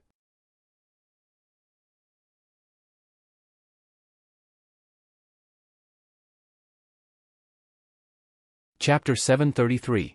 The closer they got to the capital, the stronger Li Yi's desire to return home became. They changed horses over and over again, almost to the point of traveling day and night. As a result, even the messenger from the secret intelligence office wasn't much faster than them. At this moment, the news of his return to the capital should have just reached the imperial palace. They hadn't seen each other for nearly 5 months, but Rui hadn't changed much. She was just a little pregnant. Li walked over and hugged her gently. Then, he bent over and put his ear on her belly. He seemed to be able to feel the rhythm of another breath of life. He had lived 2 lives and experienced many things, but this was the first time he had experienced such a feeling. Rui reached out and touched his face. She said softly, "Husband." Both of them seemed to have thousands of words in their hearts, but when they spoke, they were only a few simple words or a form of address. However, the emotions they wanted to express were all contained in them. The young servant girl held the second young mistress's hand and looked at the 2 figures at the door. There was an almost dazed smile on her face, and her entire heart was filled with joy. How nice, she thought to herself. Even if what Li Yi wanted to do the most at this moment was to hold Rui's hand, even if he didn't say anything and just looked at her, the news of his return had already spread. When the matriarch walked in while wiping away her tears, he still had to go over and comfort her. "It's good that you're back, it's good that you're back." The matriarch of the Li family had been through a lot and quickly calmed down. She patted his hand and said, "It's good that you're back." Then, as if she had thought of something, she walked over and held Rui's hand. She said, "Now you can be at ease. Let's move to the city in the next few months so that we can take care of each other." Seeing that the matriarch was looking at him with a strange expression after wiping away her tears, Li Yi was startled and quickly realized what she meant. Was she guarding against him? No matter how much of a beast he wasn't that much of a beast. Naturally, he couldn't let Rui leave, but it was necessary for them to move to the city. The main reason was that it was convenient. The capital city was not just noisy. She bought a garden with verdant hills and clear waters so that she could rest in peace and nurture the fetus. It was also convenient for the whole family to live there. After sending off the old madam with great difficulty, Xiao Huan had already run over and asked about what had happened in the past few months. Rui sat at the side and listened. Thus, the story unfolded with a heroine with a sword fighting the evil Taoist nun and rescuing the hero. In a small courtyard at the side, the sloppy old man looked at the old man lying on the rocking chair and said respectfully, "Senior, I've brought him back." The antidote. The old man casually tossed a porcelain bottle over, and the sloppy old man revealed an excited expression. He impatiently opened the bottle and swallowed the pill inside. Grind it into powder and add it to the bathtub. Soak it in the bathtub for 2 hours and the poison will be detoxified. The old man's voice sounded slowly. The joy on the sloppy old man's face froze. After being stunned for a moment, his face instantly turned pale. As his expression changed drastically, he slapped his back and spat out the pill. Seeing the stain on the ground, although his stomach churned, he let out a long sigh of relief in his heart. On the rocking chair, the old man stretched and said, "If it's taken orally, it's also possible. The effect will be better." The sloppy old man's expression froze again. After a moment, he lowered his head to look at the ground. When Changda's stiff and expressionless old face came into Li Yi's sight, he knew that he would have to wait until nightfall to tell Xiao Huan and Rui how he and Lu Er Xiaojie were on the street, with 2 watermelon knives in their hands, facing dozens of villains, and slaughtered their way in and out. "His Majesty summons you." Although Changda's voice was cold, there was a different expression on his face. "Let's go." The old emperor could not be avoided. Moreover, Li Yi also planned to enter the palace to see his Yongning, Shaning, and the eldest princess. After such a long time, did they miss him? When he walked out of the door, he saw the sloppy old man coming out from another yard and following him. Changda's eyes narrowed and he looked at him a few more times. Li looked at him and asked, "Su, do you have something to do?" The sloppy old man nodded and said, "I'm going out to buy something. Let's go together." Li looked at him and said, "What do you want to buy? I'll bring it for you when I come back." The sloppy old man looked back and said, "No need. Let's go together." Although Lao Chang was there and nothing would go wrong on the way this time, and Lao Chang could send him back at the worst, it was not a bad thing to have another guru by his side. If Lao Chang wanted to follow him, then let him follow. Along the way, they did not notice any changes in the capital. The sloppy old man got off the car at the gate of the palace. After a few months, Li stepped into the palace gate again. Li Yi looked at Chang in front of him and said, Chang, we haven't seen each other for a few months. Even if you're not happy to see me again, you don't have to keep a straight face, do you? Chang De looked back at him and said lightly, we haven't seen each other for a few months. County Marquis Li has made great progress. The foresight of a grandmaster was indeed sharp. To be able to receive such an evaluation from Lao Chang, Li Yi felt that he had the ability to try his luck in the heavenly list. If he were to encounter that white tiger envoy with the surname Fang again, he might not be at a disadvantage. In front of a certain palace, the sound of chattering could be heard. A few figures were chasing each other, laughing and playing. As he passed by, Li Yi saw a small figure running towards him from afar. A smile appeared on his face. He bent down and hugged her, lifting her up high. Then, he touched his nose and asked, did you miss me? Although Yongning did not say anything, she hurriedly took out a handful of candies from her bag, peeled them, and put them in Li Yi's mouth. Li Yi could not help but give her a kiss on her tender little face. At the same time, another figure also rushed over. Sir. The proud Lolita, who was over 12 years old, was like a child who would never grow up. After she flew over, she hung on him like an octopus. This posture was really indecent, so Li Yi could only hug Yongning with one hand and Yongning with the other. Fortunately, he was no longer the weak scholar at the beginning. Otherwise, his two arms would not be able to bear such a posture. It was too unscrupulous to hold two princesses and wander around the palace like this. After the initial excitement, the proud Lolita finally reacted and jumped down with a red face. However, she still held onto Li Yi's hand and did not let go. Sir's return meant that she could leave the palace to play again. Without Sir, royal sister was very busy, and she had not left the palace for a long time. Every time she came to the palace to see the old emperor, it would be the Hall of Diligent Government, the Hall of Legislative Affairs, or the Imperial Garden. This time, it was not any of these three places. When they walked to the door of a palace, Chang De reminded him in a low voice, His Majesty has recently caught a cold. Try not to talk for too long. Li Yi still had a lot of things to do, so he did not want to talk for too long. He nodded and Chang De opened the door. Li Yi followed him in. Chang De walked to the couch inside and said in a low voice, Your Majesty, County Marquis Li has arrived. After not seeing him for several months, Emperor Jing seemed to have aged a lot. His face was sickly pale, and his body exuded the color of twilight. Li Yi looked up and took a step forward. He suppressed the shock in his heart and bowed, This subject greets Your Majesty.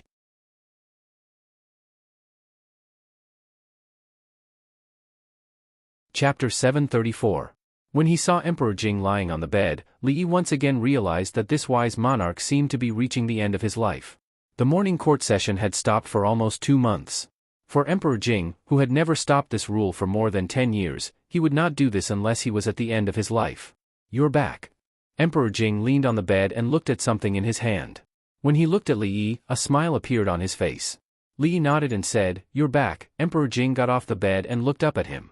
Because of the implementation of the debit and credit law, the court has been arguing endlessly for more than a month. Countless officials of the Qi Kingdom are in a mess because of this matter. It can be said that the whole court is in chaos. The first prince of the Qi Kingdom proposed the law of discussing the silver of punishment. Someone pretended to be the imperial censor and the prince's personal guard. They took away 600,000 taels of silver from Bingzhou in the name of discussing the silver of punishment and disappeared. The people of the Qi Kingdom are very resentful about the silver of punishment. Within a month, about 50,000 people in 3 places have revolted out of anger. Emperor Jing looked at Li Yi and said slowly, Should I let you stay in the Qi Kingdom for a longer time? It is also a blessing for the Jing Kingdom.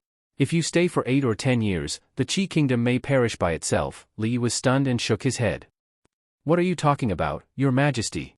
I don't understand. He really didn't know about the uprising. Even if there was an uprising, it had nothing to do with him. He couldn't take the blame for everything. The people of the Qi Kingdom revolted because of such a trivial matter. Their hearts were really fragile. It's good that you are safe. Emperor Jing waved his hand and didn't care. He said, For the next few days, you should rest at home. Put other things aside for the time being. The other things he mentioned were naturally the affairs of the academy. In fact, there was also the Academy of Sciences. A few months was enough for him to understand that between the 2 academies, perhaps the latter was more important. No matter which one it was, Li Yi would be able to play an important role. Even if the old emperor didn't mention it, Li Yi would have mentioned it anyway. Rui was pregnant, and he had been away from home for nearly 5 months. He was really not a responsible husband. In the future, he naturally had to make up for it. How could he have the mood to care about other trivial things? No matter what, he had to take 2 years of paternity leave first. As for the academy, Li Han, that little fellow, was managing it pretty well. It was good enough for him to be the Grand Dean. Opportunities had to be left to these young people.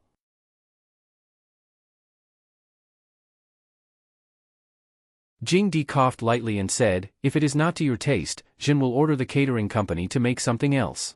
Li Yi had a difficult expression on his face. "Your Majesty knows that this official's wife is pregnant and her body is weak. If this official also catches a cold," Jing Di was very smart. Before Li Yi finished speaking, he understood what he meant.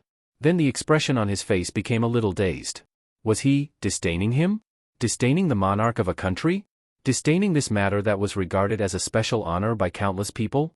Even the 2 prime ministers in the court did not have the special honor of eating with him. Even if the ministers of the 6 departments received such an honor, they would most likely bathe and fast for 3 days, be deeply grateful, and kneel down to thank the emperor for his grace, but now, he was actually disdained by someone? Jing Di raised his head and saw his innocent face. His face darkened, and he waved his hand and said, "Get out of here immediately." "Get out of here, yes. This official takes his leave." Seeing Li Yi slip out like a rabbit, Changde looked at Jing Di and immediately said, "Your Majesty, please calm down. This old servant will catch the boy and bring him back." Jing Di waved his hand, and a smile appeared on his face again. He said, "Changde, what do you think this boy will be like when he becomes a father?" Changde was stunned, and the scene of him holding the 2 princesses appeared in his mind. He shook his head and did not answer, but he still felt that the child of County Marquis Li should be very happy. After walking out of a certain palace, Li Yi's face showed a relaxed expression again. His worry was not unreasonable. If he was really infected by the old emperor, where could he go to cry? The world was big, and Rui was the most important. Everything else had to stand aside. But not long after, his relaxed expression gradually disappeared, and a trace of worry appeared between his eyebrows. He did not know how long the old emperor's body could last. According to the current situation, it was really not optimistic. He had no energy to manage too many state affairs. After completely delegating power, what would the situation in the court be like? "I'm afraid I have to make plans early." When passing by a certain place in the palace, Li Yi habitually stopped. You should be faster. Can you afford to make a mistake? And you, what are you looking at? You have nothing to do, right? If you have nothing to do, go and wash the dishes over there. Hurry up, do you not have ears? The manager of the catering hall was giving a lecture, and a group of people stood in a row in front of him. He enjoyed this feeling very much. In this small place, he was the absolute master. Since a certain day a few months ago, this feeling had become more and more intense.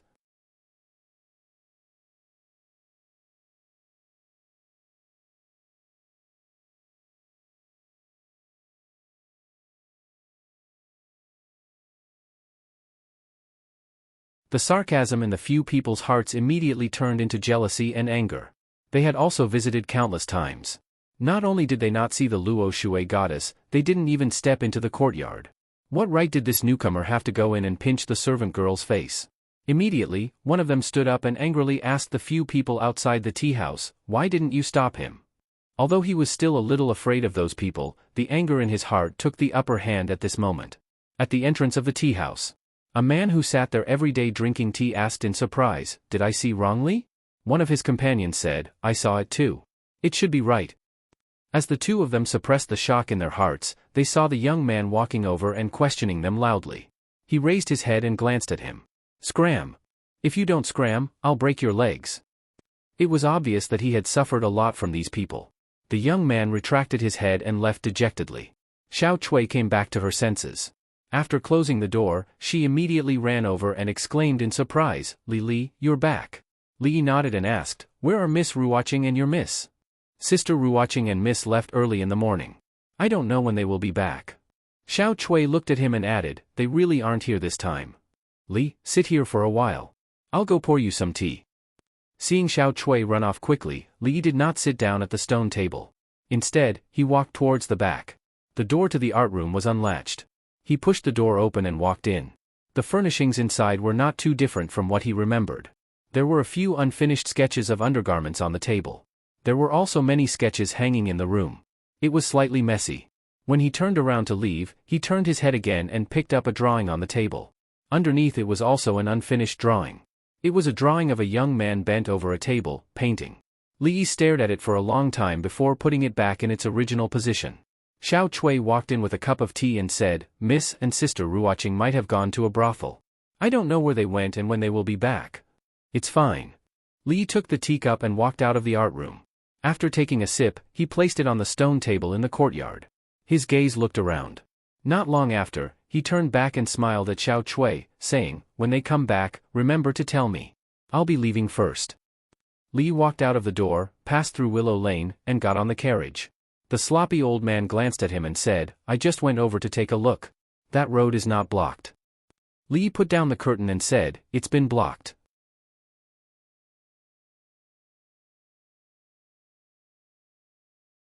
Chapter 736. In the small courtyard, Xiao Huan bent over, put her ear on Rui's slightly bulging abdomen. After a while she raised her head, puzzled, why are you not moving? It's only been a few months, how can it be so easy to hear? Li Yi pinched her face, by right, there should be movement at this time, but maybe because both Rui and he liked quiet, the little fellow did not move much. He moved his head closer, let me hear, that Sundra lowly stood beside Li Yi with her hands behind her back. She leaned forward and looked around curiously, blinking her eyes.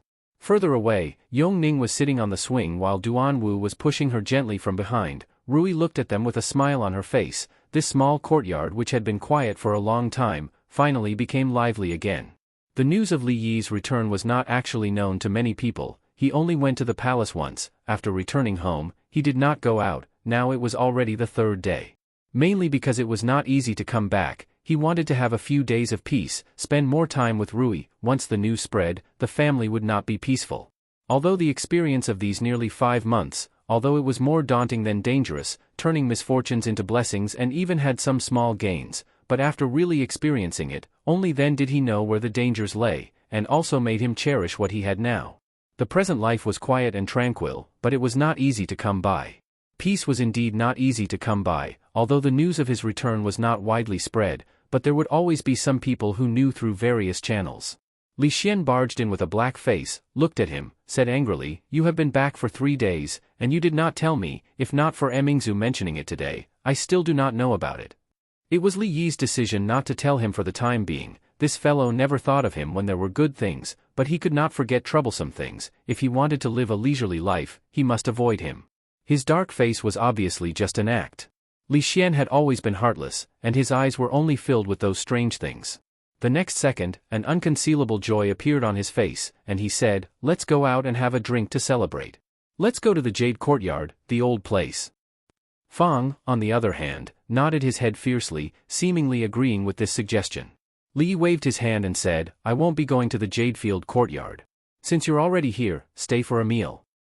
Li Xian asked, do you cook? Li nodded. In the days to come, Rui's 3 meals a day, he didn't plan on borrowing other people's hands. Li Xian nodded and said, then I won't be polite this time. Li thought, when have you ever been polite? But he saw Li Xian slightly turn sideways, pointed to a person behind him and said, let me introduce, this is Shen Shu. Don't be fooled by his effeminate appearance, he is very capable. You'll know when you come to the Academy of Science in the future. County Marquis Li, the young man behind Li Xian stepped forward and cupped his hands in salute. Li casually returned the salute, Brother Shen, you're welcome. Li rarely saw Li Xian being so enthusiastic to someone. It seemed that this Shen Shu should have some ability, so he couldn't help but look at him a few more times. Her skin was indeed soft and tender, and she looked effeminate. He only took a few more glances before shifting his gaze away. How is the princess's health? Li Xian waved his hand and said, she lives in the palace, and it's very good. There are several imperial doctors around her. Even if I want to see her, I have to get the concubine's permission. As he spoke, he suddenly thought of something and looked at Li Yi with a different gaze. Actually, I have an idea. Li Yi waved his hand and said, if it's about the Academy of Science, don't tell me first. We won't talk about these things for now. No. Li Xian shook his head quickly and said, Qin was pregnant at about the same time as your wife, so she should be giving birth at about the same time. Based on the relationship between our 2 families, why don't we just marry each other? Before Li Yi agreed, he immediately said, if it's a boy or a girl, let them be sworn brothers and support each other in the future. If it's a boy and a girl, let's marry each other. What do you think? No. Li Yi was resolute. Of course, he wouldn't agree on this matter. It would be fine if his family gave birth to a son. Although Li Xian was unreliable, he did have the looks of a decent man. His wife's beauty was also 1 in 1,000. Based on their genes, the daughter they gave birth to would not be too bad. It would be perfect for his son. But if it was the other way around and the boy from Li Xian's family wanted to harm his daughter, in his dreams, Li Xian's face was full of surprise. Why? Don't worry about the children. An arranged marriage is not a good idea. Li Yi glanced at him and said, for the sake of a marriage, I wonder who was the one who drank himself into a stupor in Qing and Fu. Shen Shu, who was at the side, looked at Li Xian with some surprise. It seemed that he had not expected him to have such a past. An awkward expression appeared on Li Xian's face. He hurriedly said, aren't we doing quite well now? Although he said this, there was not much confidence in his voice. It was clear that those days in the past were still fresh in his mind. Li Yi stood up, dusted his hands, and walked towards the kitchen. What Li Xian had said just now had its merits. It was fine to become sworn brothers, but as for the good of the Qin gene, that would depend on fate. In his previous life, he did not have a deep understanding of how scary an arranged marriage was. But now, he hated it with all his heart. For Li Xian and the heir's consort to have a happy ending, there were some coincidental factors involved. However, what happened to him involved the grudges between 2 generations. Even now, he still couldn't let go of it. That matter had become a dead knot. Li Xian freeloaded this meal without any pressure. During the meal, he talked about some of the problems that the Academy of Sciences was currently facing. Li Yi only gave him pointers where necessary. For Li Xian, the process of exploration and discovery was what gave him a sense of satisfaction. Don't tell anyone that I'm back for the time being. Before Li Xian left, Li Yi reminded him again. Although there were still many things to do, Li Yi did not want to be disturbed by other things at the moment. Li Xian waved his hand to indicate that he understood. Walking out of the courtyard, he habitually put his arm around Shen Shu's shoulder and said with a smile, this guy is like this. When you go back, remember not to tell anyone. Shen Shu frowned. He was still not used to his warmth. He discreetly removed his arm and said in a low voice, got it. Li Xian touched his nose and said, I say, can you be more like a man? You are so effeminate. Which girl will be willing to marry you in the future? None of your business. Shen Shu's voice finally rose a pitch. In the small courtyard, Li Yi could no longer hear these voices outside. He stood behind Rui and gently massaged her shoulders. Rui was still a little unaccustomed to this, but it was not appropriate for her to say it. She changed the topic and said, what Prince Li Xian said just now, are you really not going to consider it? Li Yi shook his head and said, marriage is not a child's play. How can we be so hasty and set a marriage for them so casually? I'm afraid that they will blame us. After a moment of silence, Rui said in a low voice, then, what about us? Li Yi stopped what he was doing. He thought for a moment and said, don't forget, you were the one who snatched me away. You weren't careless at all.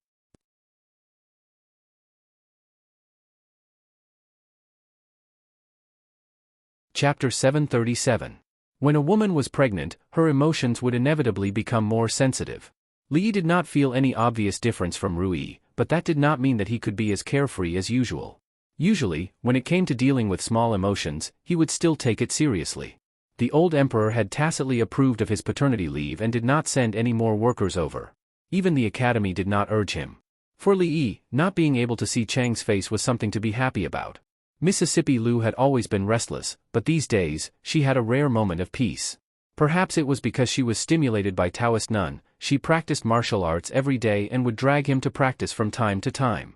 She said that she wanted to increase her combat experience. The increase in combat experience was not very obvious, but the pain in his butt became more obvious every time. Li Yi felt that she was taking revenge. Apart from being a human sandbag, Li Yi was not busy these days. Most of the time, he cooked, chatted with her, and read some books on prenatal and postnatal care. As for the other things, he left them to Fang to handle. One of them was to buy a house in the city. It was surrounded by beautiful mountains and rivers and was good for the physical and mental health.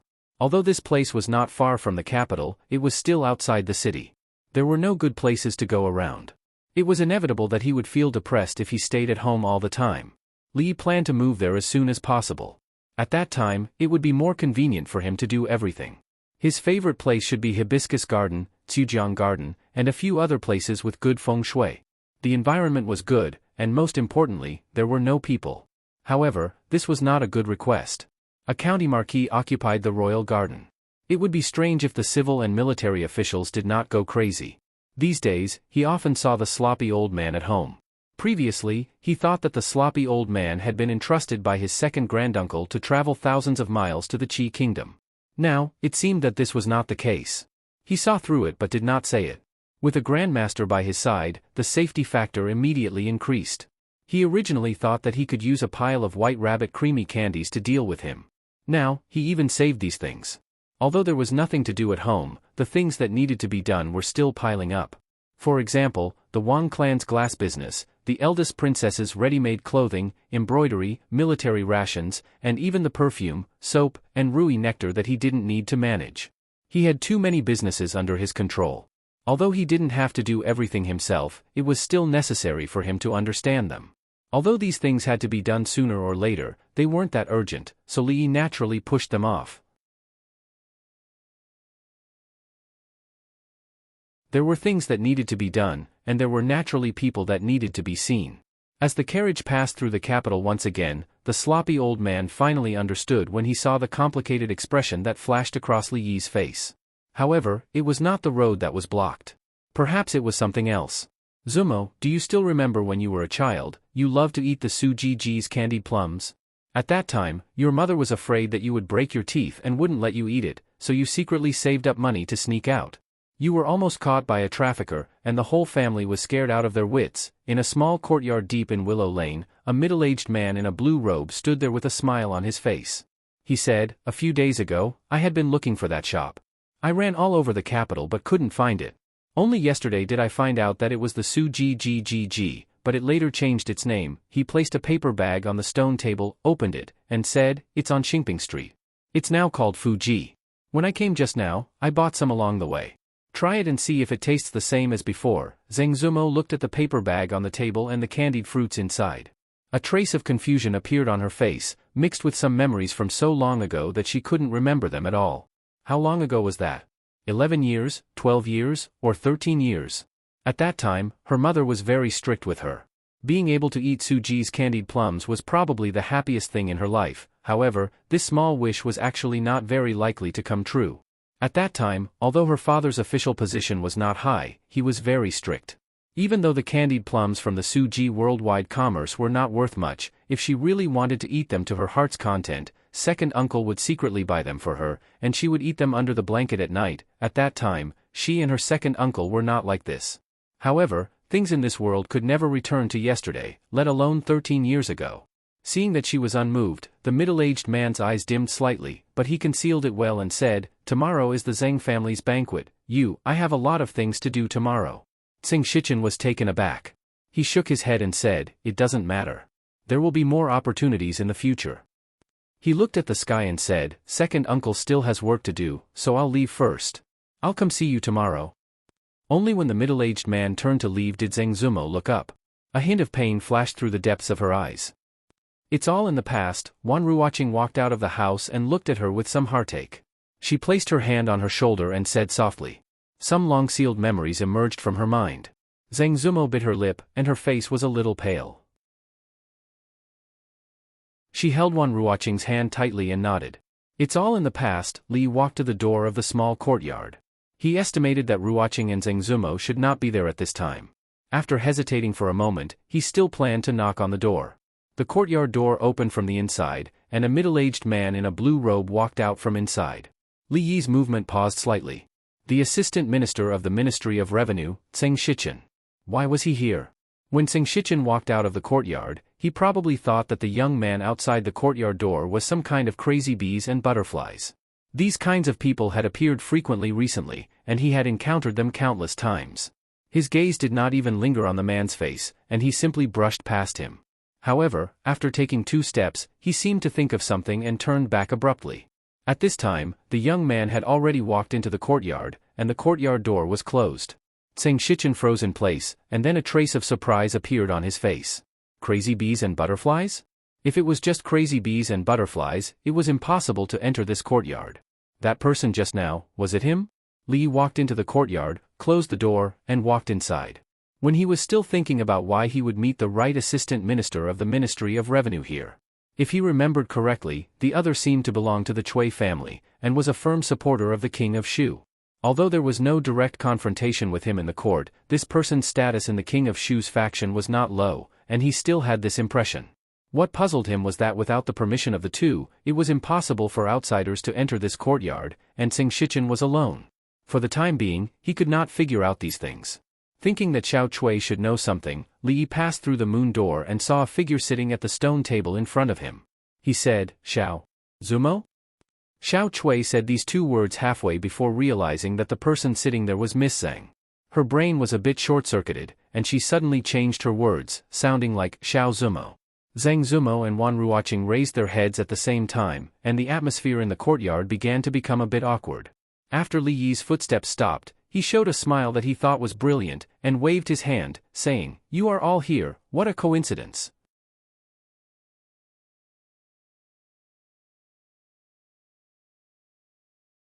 Chapter 738. When they looked up, the two women were startled for a moment. Then, joy quickly appeared on their faces. Xiao Cui had said that he had returned to the capital, but they had missed him a few days ago. In fact, they had not gone out these days.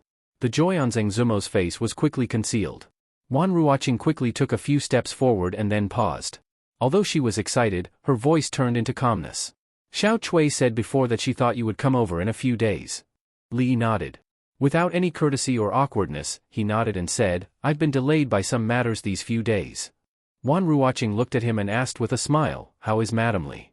Neither of them noticed that Zhang Zumo's body trembled slightly when she heard this. She looked at Li Yi and then quickly looked away. "She is fine." Li Yi looked back and asked, "Was the one who went out just now Assistant Minister Zhang of the Ministry of Revenue?" The security around Willow Alley was not low. However, all of this was on the premise that they did not disturb their daily lives. Those ignorant playboys or those with ulterior motives could not even get close to the gate. However, if they had their permission, no one would stop them. Wan Ruoqing nodded and then turned to look at Zhang Zumo. Zhang Zumo had already stood up and walked over. Looking at Li Yi, she said softly, "I am sorry." "Huh?" Li Yi was startled, not knowing why she would suddenly say this. "I was actually at home that day." Zhang Zumo lowered her head. "If it wasn't for me, this would not have happened." This matter had actually been buried in her heart for a long time. The two emotions of self-blame and guilt intertwined in her heart every day. It was only at this moment, when she saw that he was safe and sound with her own eyes, that her heart could finally be at ease. Li Yi finally remembered that he had been to Willow Lane that day. At that time, Xiaocui said that Zhang Zumo was not there. When he went back, he met the Taoist nun. At this moment, he smiled and waved his hand, as if he didn't care about this matter at all. He said, "This has nothing to do with you. She originally planned it. If it wasn't that day, it could have been the second day, or the third day." Instead of asking why Zhang Zumo asked Xiao Cui to lie that day, Li Yi looked at her and asked uncertainly, "That Assistant Minister Zhang?" Zhang Zumo whispered, "It's my second uncle." Suddenly hearing this news, Li Yi was startled. He looked at her and asked, "This? What is going on?" He could feel Zhang Zumo's emotions at this moment. After saying this, he immediately changed his words. "If it's not convenient, it's not inconvenient." Zhang Zumo shook her head. "It's all in the past." She walked towards the door. "I'm about to go to the shop. Let's talk on the way." Li Yi really didn't expect that she actually had such a story. More than a decade ago, the Zhang family was not very prominent, but in the capital city, it was also regarded as a rich family. Of course, the Zhang family at that time was not the Zhang family now. Zhang Zumo's father seemed to be a small official in the Ministry of Revenue. Later, because of a mistake in an important matter, he was involved in the struggle in the court and was pushed to the teeth of the storm. As a result, the direct line of the Zhang family suffered a heavy blow. The men were punished, beheaded or exiled, and the women were sent to the musical house, while the others were safe. Later, the second branch of the Zhang family got in touch with the Cui family, so the Zhang family recovered. Zhang Shichen was even promoted to the assistant minister of the Ministry of Revenue. In fact, today's Zhang family was more prominent than 10 years ago. As a direct line of the Zhang family, Zhang Zumo was implicated at a very young age. After several twists and turns, she moved to the musical house, the Jade Courtyard, and then redeemed herself and came to the capital city. She had never mentioned these things before, so it was the first time for Li Yi to know. Li Yi looked at her and asked, "Are there any family members in the musical house now?" Zhang Zumo shook her head and said, "My mother had committed suicide before they came to confiscate our house. In fact, I am the only one." Li Yi had heard about what happened in the musical house and the brothel, and then associated it with her decisive and almost stubborn character, he could roughly imagine how she grew up step by step from the daughter of an official to become what she was now. How many hardships and sufferings she had suffered, even if he had lived 2 lives, he could not understand it at all. Thinking of these things, he inexplicably felt a little sad in his heart. Zhang Zumo inadvertently raised her head and happened to catch a certain expression on his face. Li Yi's heart sank. He was worried that with her character, she might regard this as pity, so he hurriedly explained, "Don't." Seeing his nervous look, Zhang Zumo smiled, and a trace of warmth surged in her heart. She asked, "What about you? Where have you been these months?" Ruoqing, who had not spoken all the way, also turned to look at him. All the way to the west, first to Shuzhou, and then stayed in the Qi kingdom for 2 months, Li Yi gave a brief account of his journey over the past few months. As for the dangerous parts, he naturally skipped over them in a single sentence. Even so, the 2 women heard something different from his words. They clenched their fists in their sleeves, but did not show the slightest emotion on their faces. A few steps behind him, the shock on the face of the sloppy old man had never faded. At this moment, he finally understood why that shortcut was always blocked. Li Yi did not say much on this topic. When passing by a clothing store, he cleverly changed the topic. In terms of clothing, the capital city had undoubtedly set the trend for the Jing kingdom and even the surrounding countries. The dazzling array of clothing had caused the eyes of the women to be dazzled. As for undergarments, most of the women had already accepted them. Although there were still some conservative women who still resisted, they could no longer affect the vigorous reform of undergarments. The brothel had not changed much. In fact, the operating model had matured, and the number of brothels in the capital had long reached saturation. In these months, in addition to expanding to more distant states and counties, they also took root in their respective places, and gradually became a daily thing for the people. Every midnight, one Ruoqing would vaguely remember that more than a year ago, when the brothel was about to close and everyone was worried about their livelihood, he broke into everyone's sight with a disdainful attitude. At first, he just wanted to live and survive in such a world. Later, he didn't have to worry about living, and he wanted to let the performers of Qing and Mansion live a better life. Later, it became what it was today. The magnificent picture that he had imagined at the beginning would probably be realized in the near future. Li Yi estimated the time and said, "It's getting late. Let's find a place to eat first." "Why don't we go back and cook?" Wan Ruoqing suggested. Li Yi pointed to the restaurant in front and said, "In a while, we'll go to the shops and brothel in front to take a look. Let's make do here first." Wan Ruoqing nodded, and Zhang Zumo naturally had no objections. Ever since all kinds of new plays began to rise in the capital, whether it was the common people or the powerful officials, many people had developed the habit of listening to plays. Many restaurants in the capital had also undergone some changes. After entering the restaurant, the first thing they faced was a stage that was half the height of a person. On the stage, there were performers specially hired by the restaurant to perform for the guests to enjoy. In the lobby on the first floor, facing the stage, the tables were arranged in the shape of stars. The position on the second floor was better, and one could see the whole scene from a high place. Of course, the corresponding price was more expensive. When Li Yi and the 2 women walked into the restaurant, it should be mealtime, but there weren't many customers eating. From the outside, this should be a high-end restaurant. Ordinary people probably couldn't afford it, so it was normal for such a situation to occur. Soon, a waiter came to greet them. At this time, somewhere on the second floor, wine glasses were clinked, but they were not taken back. Seeing this, someone asked curiously, "Young Master Qin, what's wrong?"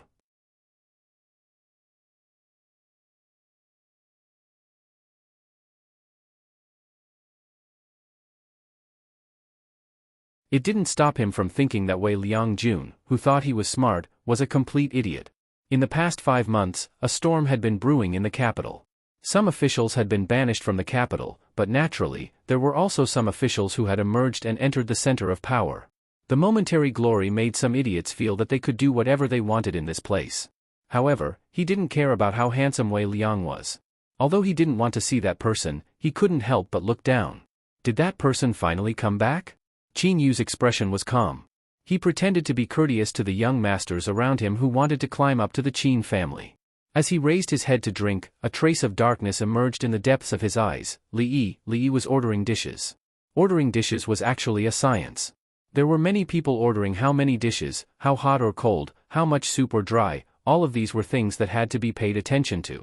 In the future, there were even special training for this. But today, Everyone here was on the same side, so there was no need to worry about this. Xiao Chui was a qualified intelligence agent. She had unintentionally revealed to him what dishes Zheng Zumo and Wan Ruoqing liked to eat. As for the sloppy old man, it was enough for him as long as he had candy to eat. When he ordered the 7th dish, Wan Ruoqing said, "This is enough. There are only a few of us, so we can't eat so much." Li Yi ordered another dish and soup, and then he waved the waiter away. He didn't have to worry about wasting food. Since his martial arts had improved by leaps and bounds, his appetite had increased greatly. A mere 8 dishes and a soup was simply a piece of cake. Across from him, Missing seemed to have a lot on her mind. She didn't say a word, and occasionally she would be absent-minded. Li Yi guessed that it should have something to do with Assistant Minister Zhang of the Ministry of Revenue.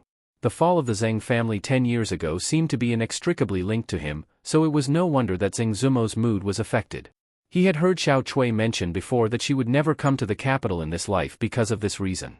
Li Yi was considering whether to tell those people that if Zheng dared to run around in the future and spoil their mood, he would break his legs so that he could go to court with crutches in the future. Wan Ruoqing didn't speak much of the truth, but as long as it was about the brothel or the shop, she would become talkative. Li Yi was not a qualified boss. These things were actually taken care of by her. To be able to manage such a big business in an orderly manner, so that he did not have to worry about the future, for a woman, it was really not easy.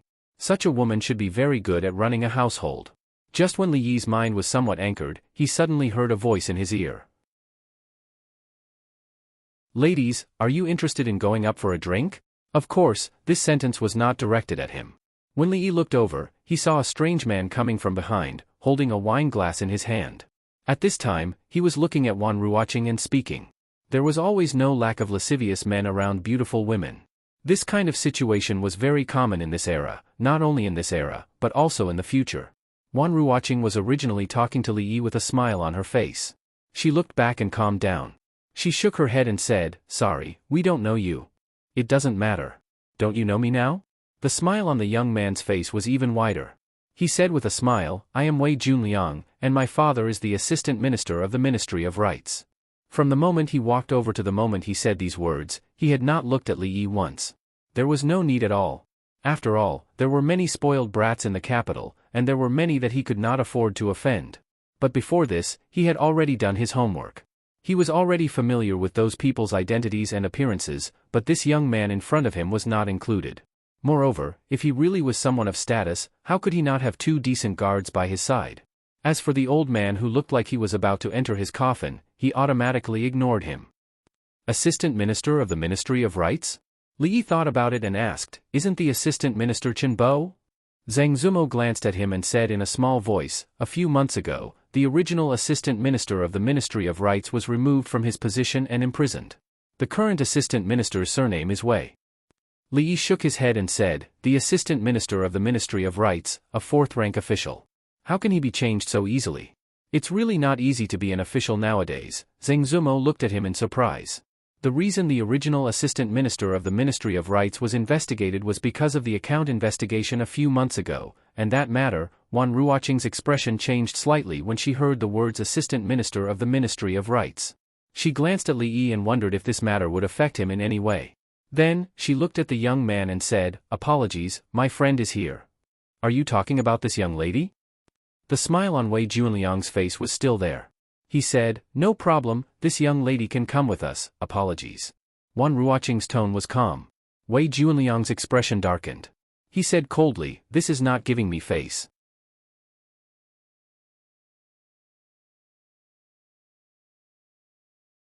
Chapter 740. For Wei Junliang, what he cared about right now was not his face but the face of the person upstairs.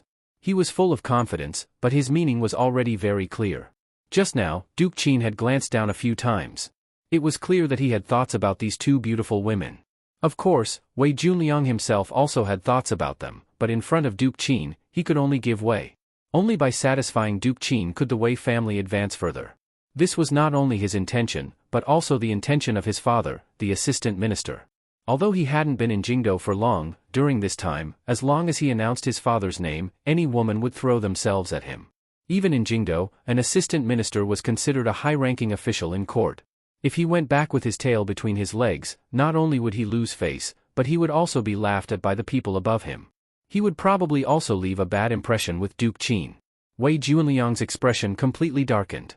In a cold voice, he said, "Miss, you won't give me face like this, will you?" Wan Ruoqing stood up and quietly said, "Sir, please go back. B***tch, you refuse a toast only to drink a forfeit."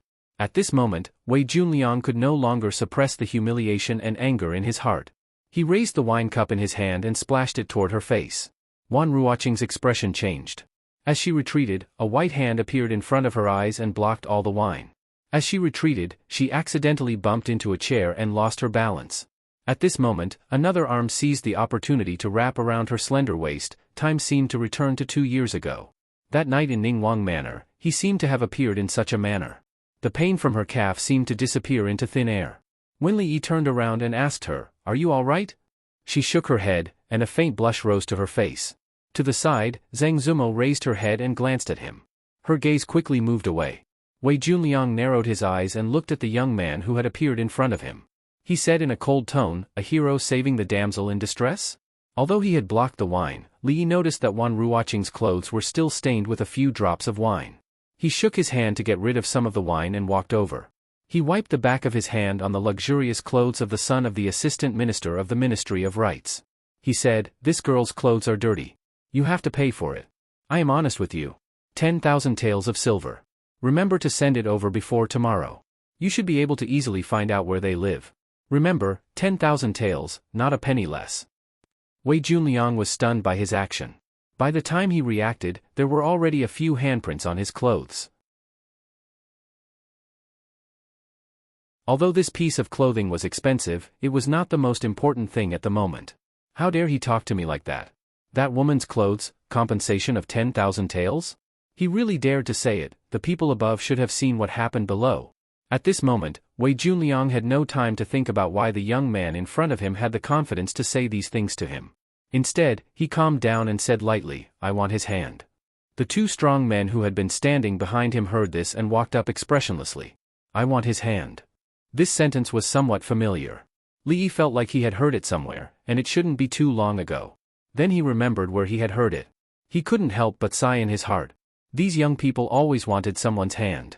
Although it was cool to say such things, if they couldn't do it, they would be suspected of being too pretentious. Doing things in a low-key manner, being a low-key person, there weren't many young people like him nowadays.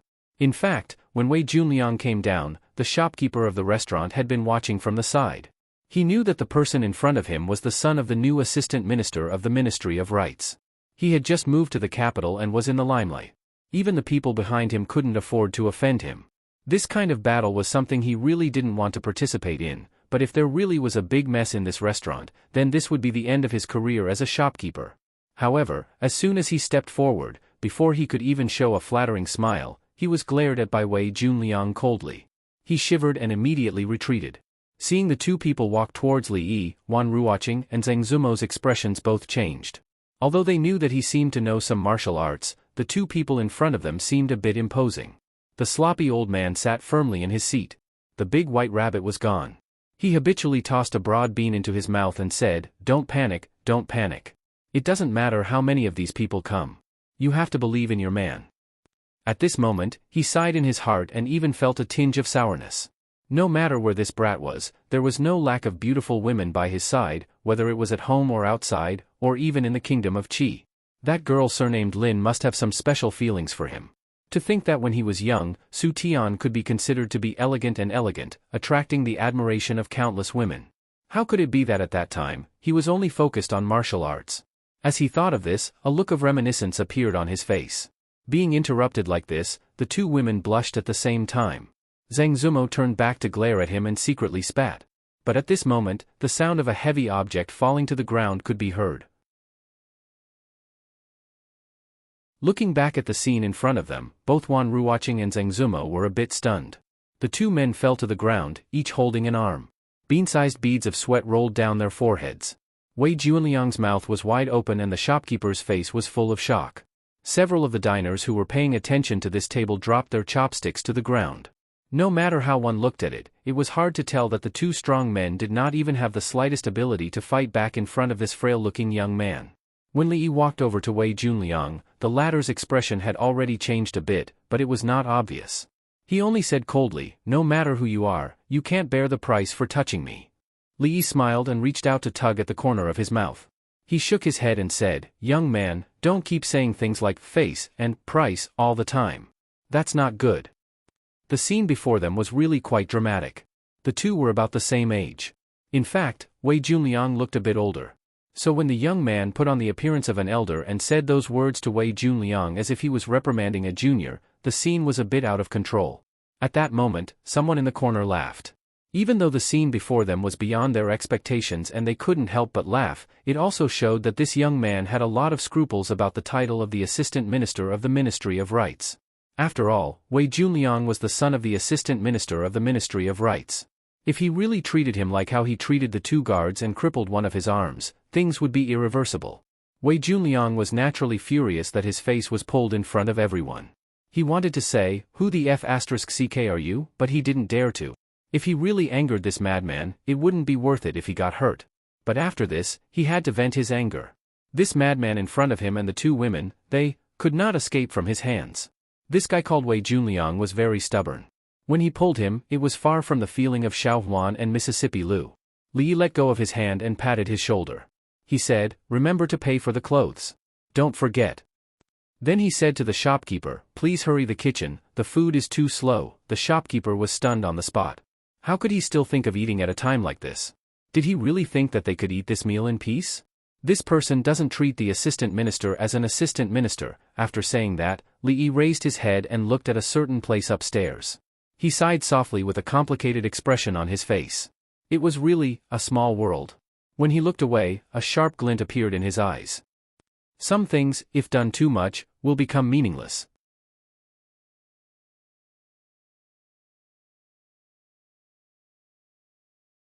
Chapter 741. Li Yi had not been idle at home for the past few days after his return. He cared very little about the matters of the court, such as the newly appointed assistant minister of the Ministry of Rights or the changes in other positions in the court. Compared to other matters, they seemed somewhat insignificant. The old emperor's health was deteriorating day by day, and the morning court had been stagnant for a long time. Other than a few major matters, most of the matters in the court were decided by the Minister of State, with the left and right prime ministers as the leaders. This system had been in place since the previous dynasty. The emperor could not personally govern in the short term, so it would not have too much of an impact on the running of the country. The matters of the court were only concerned with the general structure of the situation. Everything else was related to personal matters. Many things had happened in the capital in the past 5 months. Although the information was categorized and organized in an orderly manner, there was still a lot of information, so he only picked out the important ones. It included the two women being ambushed in the middle of the night and narrowly escaping. The death of Li Jianren, the son of the assistant minister of the Ministry of Works, was a major case that shook the entire capital, and there was still no conclusion. He still felt some lingering fear when he thought of this matter. If there was anything, it would be directed at him. He hated these people who schemed in the dark. If the so-called foppish young masters of the capital really lost their heads for a moment, they could mobilize a lot of power in a short period of time. It was fine if it happened once or twice, but not more than 3 times. How many times had this happened? Anyone who was kidnapped thousands of miles away when his wife was pregnant and could only return after a few months would feel a pent-up anger. This aura would not dissipate with time. These few peaceful days did not disperse the anger in his heart. Instead, he could not suppress his impulses. Li Yi raised his head and glanced at the sky, then walked over. Ruoqing pulled his arm and shook her head slightly. She whispered, "Don't be impulsive. I saw an acquaintance, so I went up to catch up. The dishes are here. Eat first, don't wait for me." Li Yi smiled and turned to pat her hand. He said, "I just want to tell them that I'm back." Li Yi looked at the slovenly old man and nodded slightly. He turned and walked up the stairs. "Heh, I didn't expect that even the Vice Minister Gongzi would be ignored by others. Our young Master Wei is going to lose face this time. There are crouching tigers and hidden dragons in the capital. How long has it been since he arrived? It's good to take him down a peg." Upstairs, even those who were at the same table as Wei Junliang just now were not necessarily of the same mind as him.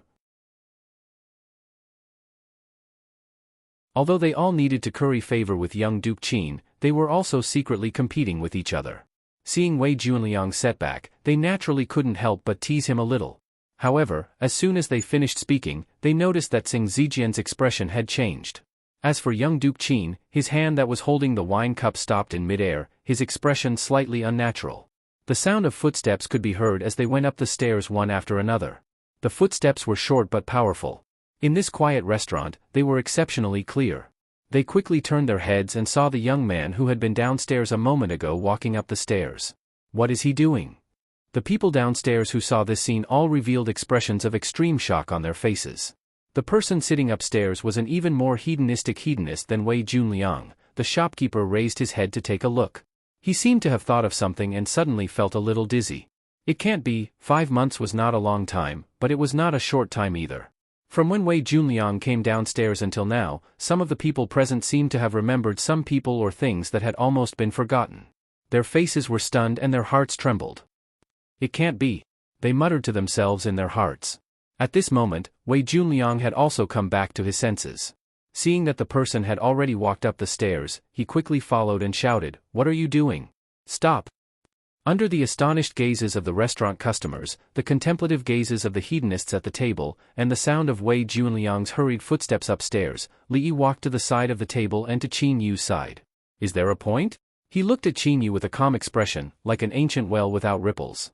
Hearing this voice again after so many months, Tsing Zijian had to admit that his heart uncontrollably tightened and his palms began to sweat slightly. Those unerasable memories and the continuing pain in a certain part of his body caused him to lower his head, not daring to meet the gaze of the person in front of him. Some of the other young people at the table seemed to have remembered something. Their faces paled and they all lowered their heads. When the others saw that this person actually spoke to young Duke Qin in this manner, they were mostly astonished but even more vigilant. They were not fools and naturally understood that at this time, it was not the time for them to interrupt. "What do you mean?" Qin Yu raised his wine cup, his expression indifferent as he gently took a sip.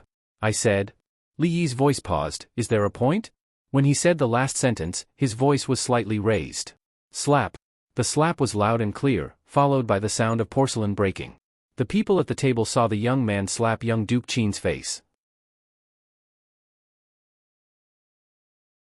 The wine cup in young Duke Qin's hand flew out of his hand and a swollen handprint quickly appeared on his face. It was hard to describe what they were feeling at this moment. Madman, he really is a madman. Does he even know what he's doing? The moment the slap sounded, Tsing Zijian's body trembled slightly. How many times? How many times? The King of Shu, Royal Prince Duanyang, young Duke Qin, if he was not wrong, this should be the 3rd slap he had given to Qin Yu's face. Wei Junliang had already run up the stairs, wanting to go over and stop that madman. Then, his footsteps stopped. To be exact, one of his feet had already been raised but he did not know how to take a step forward. He maintained this posture with his mouth wide open and his expression dull. He was not the only one who was stunned. The customers on the 2nd and 1st floor, as well as the restaurant manager, were also stunned. Everyone thought that when this young man faced the assistant minister of the Ministry of Rites, he chose to compromise and did not dare to do anything too extreme to Wei Junliang.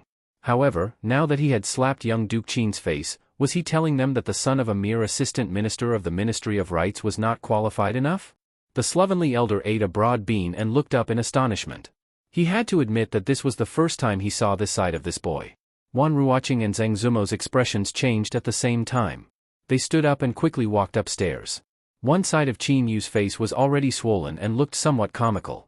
He stood up and met Li Yi's gaze. His eyes were calm as he said, "This matter has nothing to do with me. The Qin family will not let this go." Young Duke Qin's words, without a doubt, were like throwing another boulder into the already turbulent lake. This time, it set off a raging wave. What did he mean by "this matter has nothing to do with me"?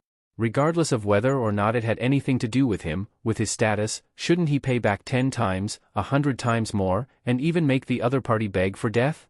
With a swollen face, what was the meaning of such a serious explanation? Was this still the young Duke Qin who was lawless, robbed women, and took liberties with women? He had been slapped in public and still had to give such a serious explanation. This was simply the role model for the capital's playboys. When the top 10 playboys of the capital were selected next year, he would also have a chance to be nominated. On the other hand, wasn't it a bit too much for the young man in front of him to bully an honest playboy? Of course, that was what it looked like on the surface. However, at this moment, everyone knew very well that this unfamiliar young man was someone that even young Duke Qin could not afford to offend. There were also some people who, after carefully rummaging through their memories, finally thought of something. Then, they understood that after today, the capital would most likely become lively again. It wasn't you? Li Yi was startled and then said somewhat apologetically, then I'm sorry, I hit the wrong person. Having said that, he turned his head and looked at Wei Junliang. Then tell me, who was it? Being stared at by that cold gaze, Wei Junliang suddenly felt his legs go weak and he knelt to the ground with a thud.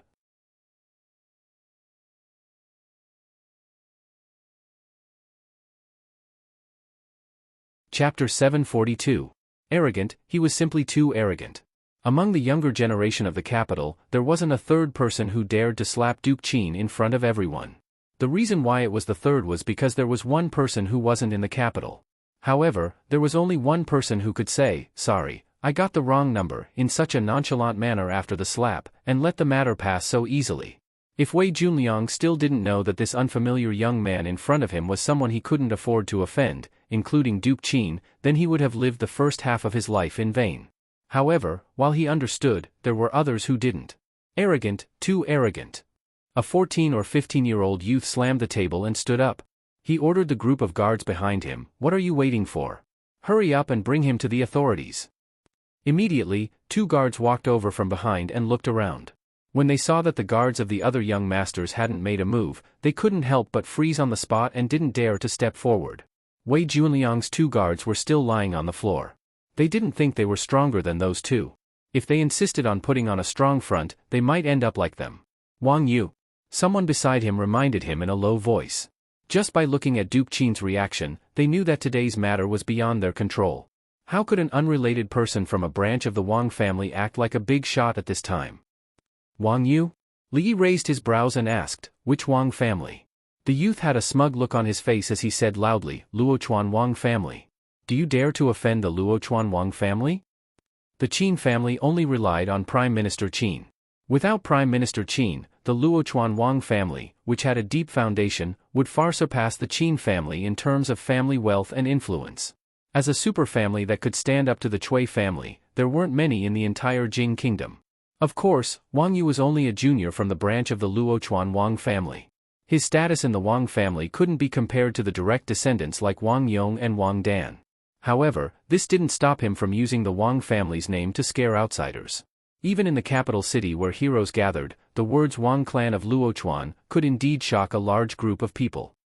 Wang clan? Li Yi glanced at him and said, go ask Wang Yong and see if he dares to speak like this. You. Wang Yu's face turned red. As a young man, he was unwilling to admit defeat. He pointed at Li Yi and shouted, you'd better remember what you just said. For the time being, the group of playboys who didn't know the background of the person in front of them were all startled when they heard this. From his words, it seems that he doesn't even care about the Luochuan Wang clan. Qin Yu glanced at him, turned around, and walked outside without a word. At this moment, countless people widened their eyes. Leaving just like that? Did the dignified young Duke Qin suffer that slap just now for nothing? Li Yi stretched out a hand and blocked Qin Yu's path. The corner of Qin Yu's mouth twitched. He gritted his teeth and said, don't go too far. You think it's not you just because you say it's not you? Li Yi glanced at him. If the Qin clan wants an explanation, tell them to come find me in person. Since he couldn't settle down anymore, he might as well tell some people directly that he was back. Although he had left the capital for a long time, he wouldn't be bullied by the son of a mere assistant minister of the Ministry of Rights. Zhang Zumo and Wan Ruoqing came up from downstairs. Zhang Zumo tugged on his sleeve. Li Yi turned around with a smile and said, it's fine now. Let's go down and eat. Zhang Zijian's expression changed. He finally gritted his teeth and walked out of the crowd. He said in a low voice, Zumo, slap. Zhang Zijian's eyes widened. He covered one side of his face and looked at Li Yi in disbelief. Li Yi looked at him and said coldly, you think you can call me Zumo? Zhang Zumo tugged on his sleeve again and said in a low voice, he's the son of Assistant Minister Zhang, so what if he was the son of Assistant Minister Zhang? Could the son of Assistant Minister Zhang do whatever he wanted? The son of Assistant Minister Zhang, the son of Assistant Minister Zhang should be Zhang Zumo's cousin. They didn't know each other. Li Yi waved his hand apologetically and said, sorry, I hit the wrong person again. Countless people present were petrified upon hearing this. Now, the price for beating up these playboys in the capital was so low. Was that all they needed to say was an apology? A flurry of footsteps came from downstairs. The officials were always one step late. Earlier, when the situation was getting out of control, the owner of the restaurant had already sent a waiter to report to the authorities. He couldn't afford to offend anyone here. Although he couldn't afford to offend the magistrate of the capital, he didn't know the magistrate of the capital, so he'd better leave this headache to him. In fact, when County Magistrate Liu heard the news, he had already cursed all the female relatives of these playboys. Damn it, had it been easy for him these days? He was classified as County Marquis Li's faction and was ostracized by the King of Shu's faction everywhere. Without County Marquis Li, he didn't even have anyone to talk to. He had to deal with chores all day long. These bastards always caused trouble. If he didn't handle it well, he would be caught again. This magistrate of the capital was so useless. He hurried into the restaurant and asked loudly, "Where is the person who beat up people?" "Sir, over there." The owner immediately pointed upstairs. "Who dares?" County Magistrate Liu strode up the stairs. He was about to raise his head and question when he suddenly stopped. His face lit up with joy. He quickly walked over and said in surprise, "Sir Li, when did you come back?" Although it was more appropriate to call Li County Marquis Li, he had gotten used to it when he was in Qing and Prefecture and had never changed it. "I just came back a few days ago." Li looked at County Magistrate Liu and said with a smile, "I haven't seen you for a long time." "County Magistrate Liu, you're still as elegant as ever." Seeing that the capital official who had hurried over was actually talking about the old days with that young man, countless people at the scene were immediately dumbfounded. Zheng Zijian was slapped, but at this moment, there was no hatred in his heart, only fear. He knew why young Duke Qin didn't dare to return the slap after being slapped. He also knew why that person could even ignore the Wang family of Luochuan. It was because he and these people were no longer on the same level. He was the youngest marquis in the Jing kingdom, the dean of the academy, the teacher of the princes and princesses, the favorite of the emperor, and even had the power to mobilize the secret intelligence bureau. He was not a playboy, because the biggest playboy in the capital only relied on the blessings of his father's generation. When their father's generation saw him, they also had to give way to him. County Magistrate Liu suppressed the joy in his heart and looked behind him. He asked, "Sir Li, the matter here, the younger generation is insensible and needs the elders to teach and advise them.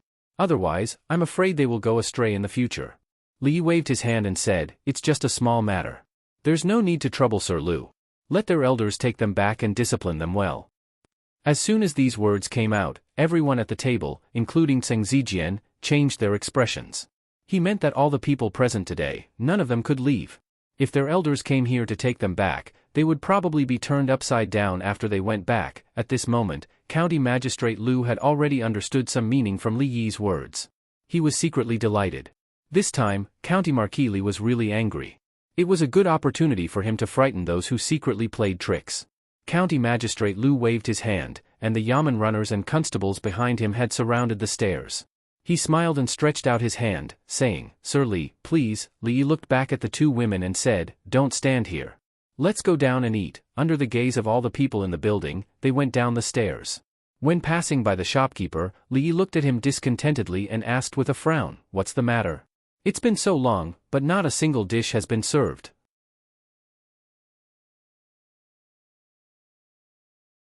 The shopkeeper shuddered all over and immediately said, "I'll go and urge them right away. Right away." After saying that, he ran to the kitchen. He had already made up his mind that if the chef couldn't cook those dishes in 15 minutes, in 15 minutes, he didn't need to come here tomorrow. You're tuning in to the Dreamy Chapters YouTube channel. We're so grateful for your support, and don't forget to subscribe to join us on this incredible journey through captivating stories. Your generosity through donations truly makes a world of difference, as it's the primary source of revenue that allows me to expand and enhance this channel for you. Thank you from the bottom of my heart for being a part of this adventure.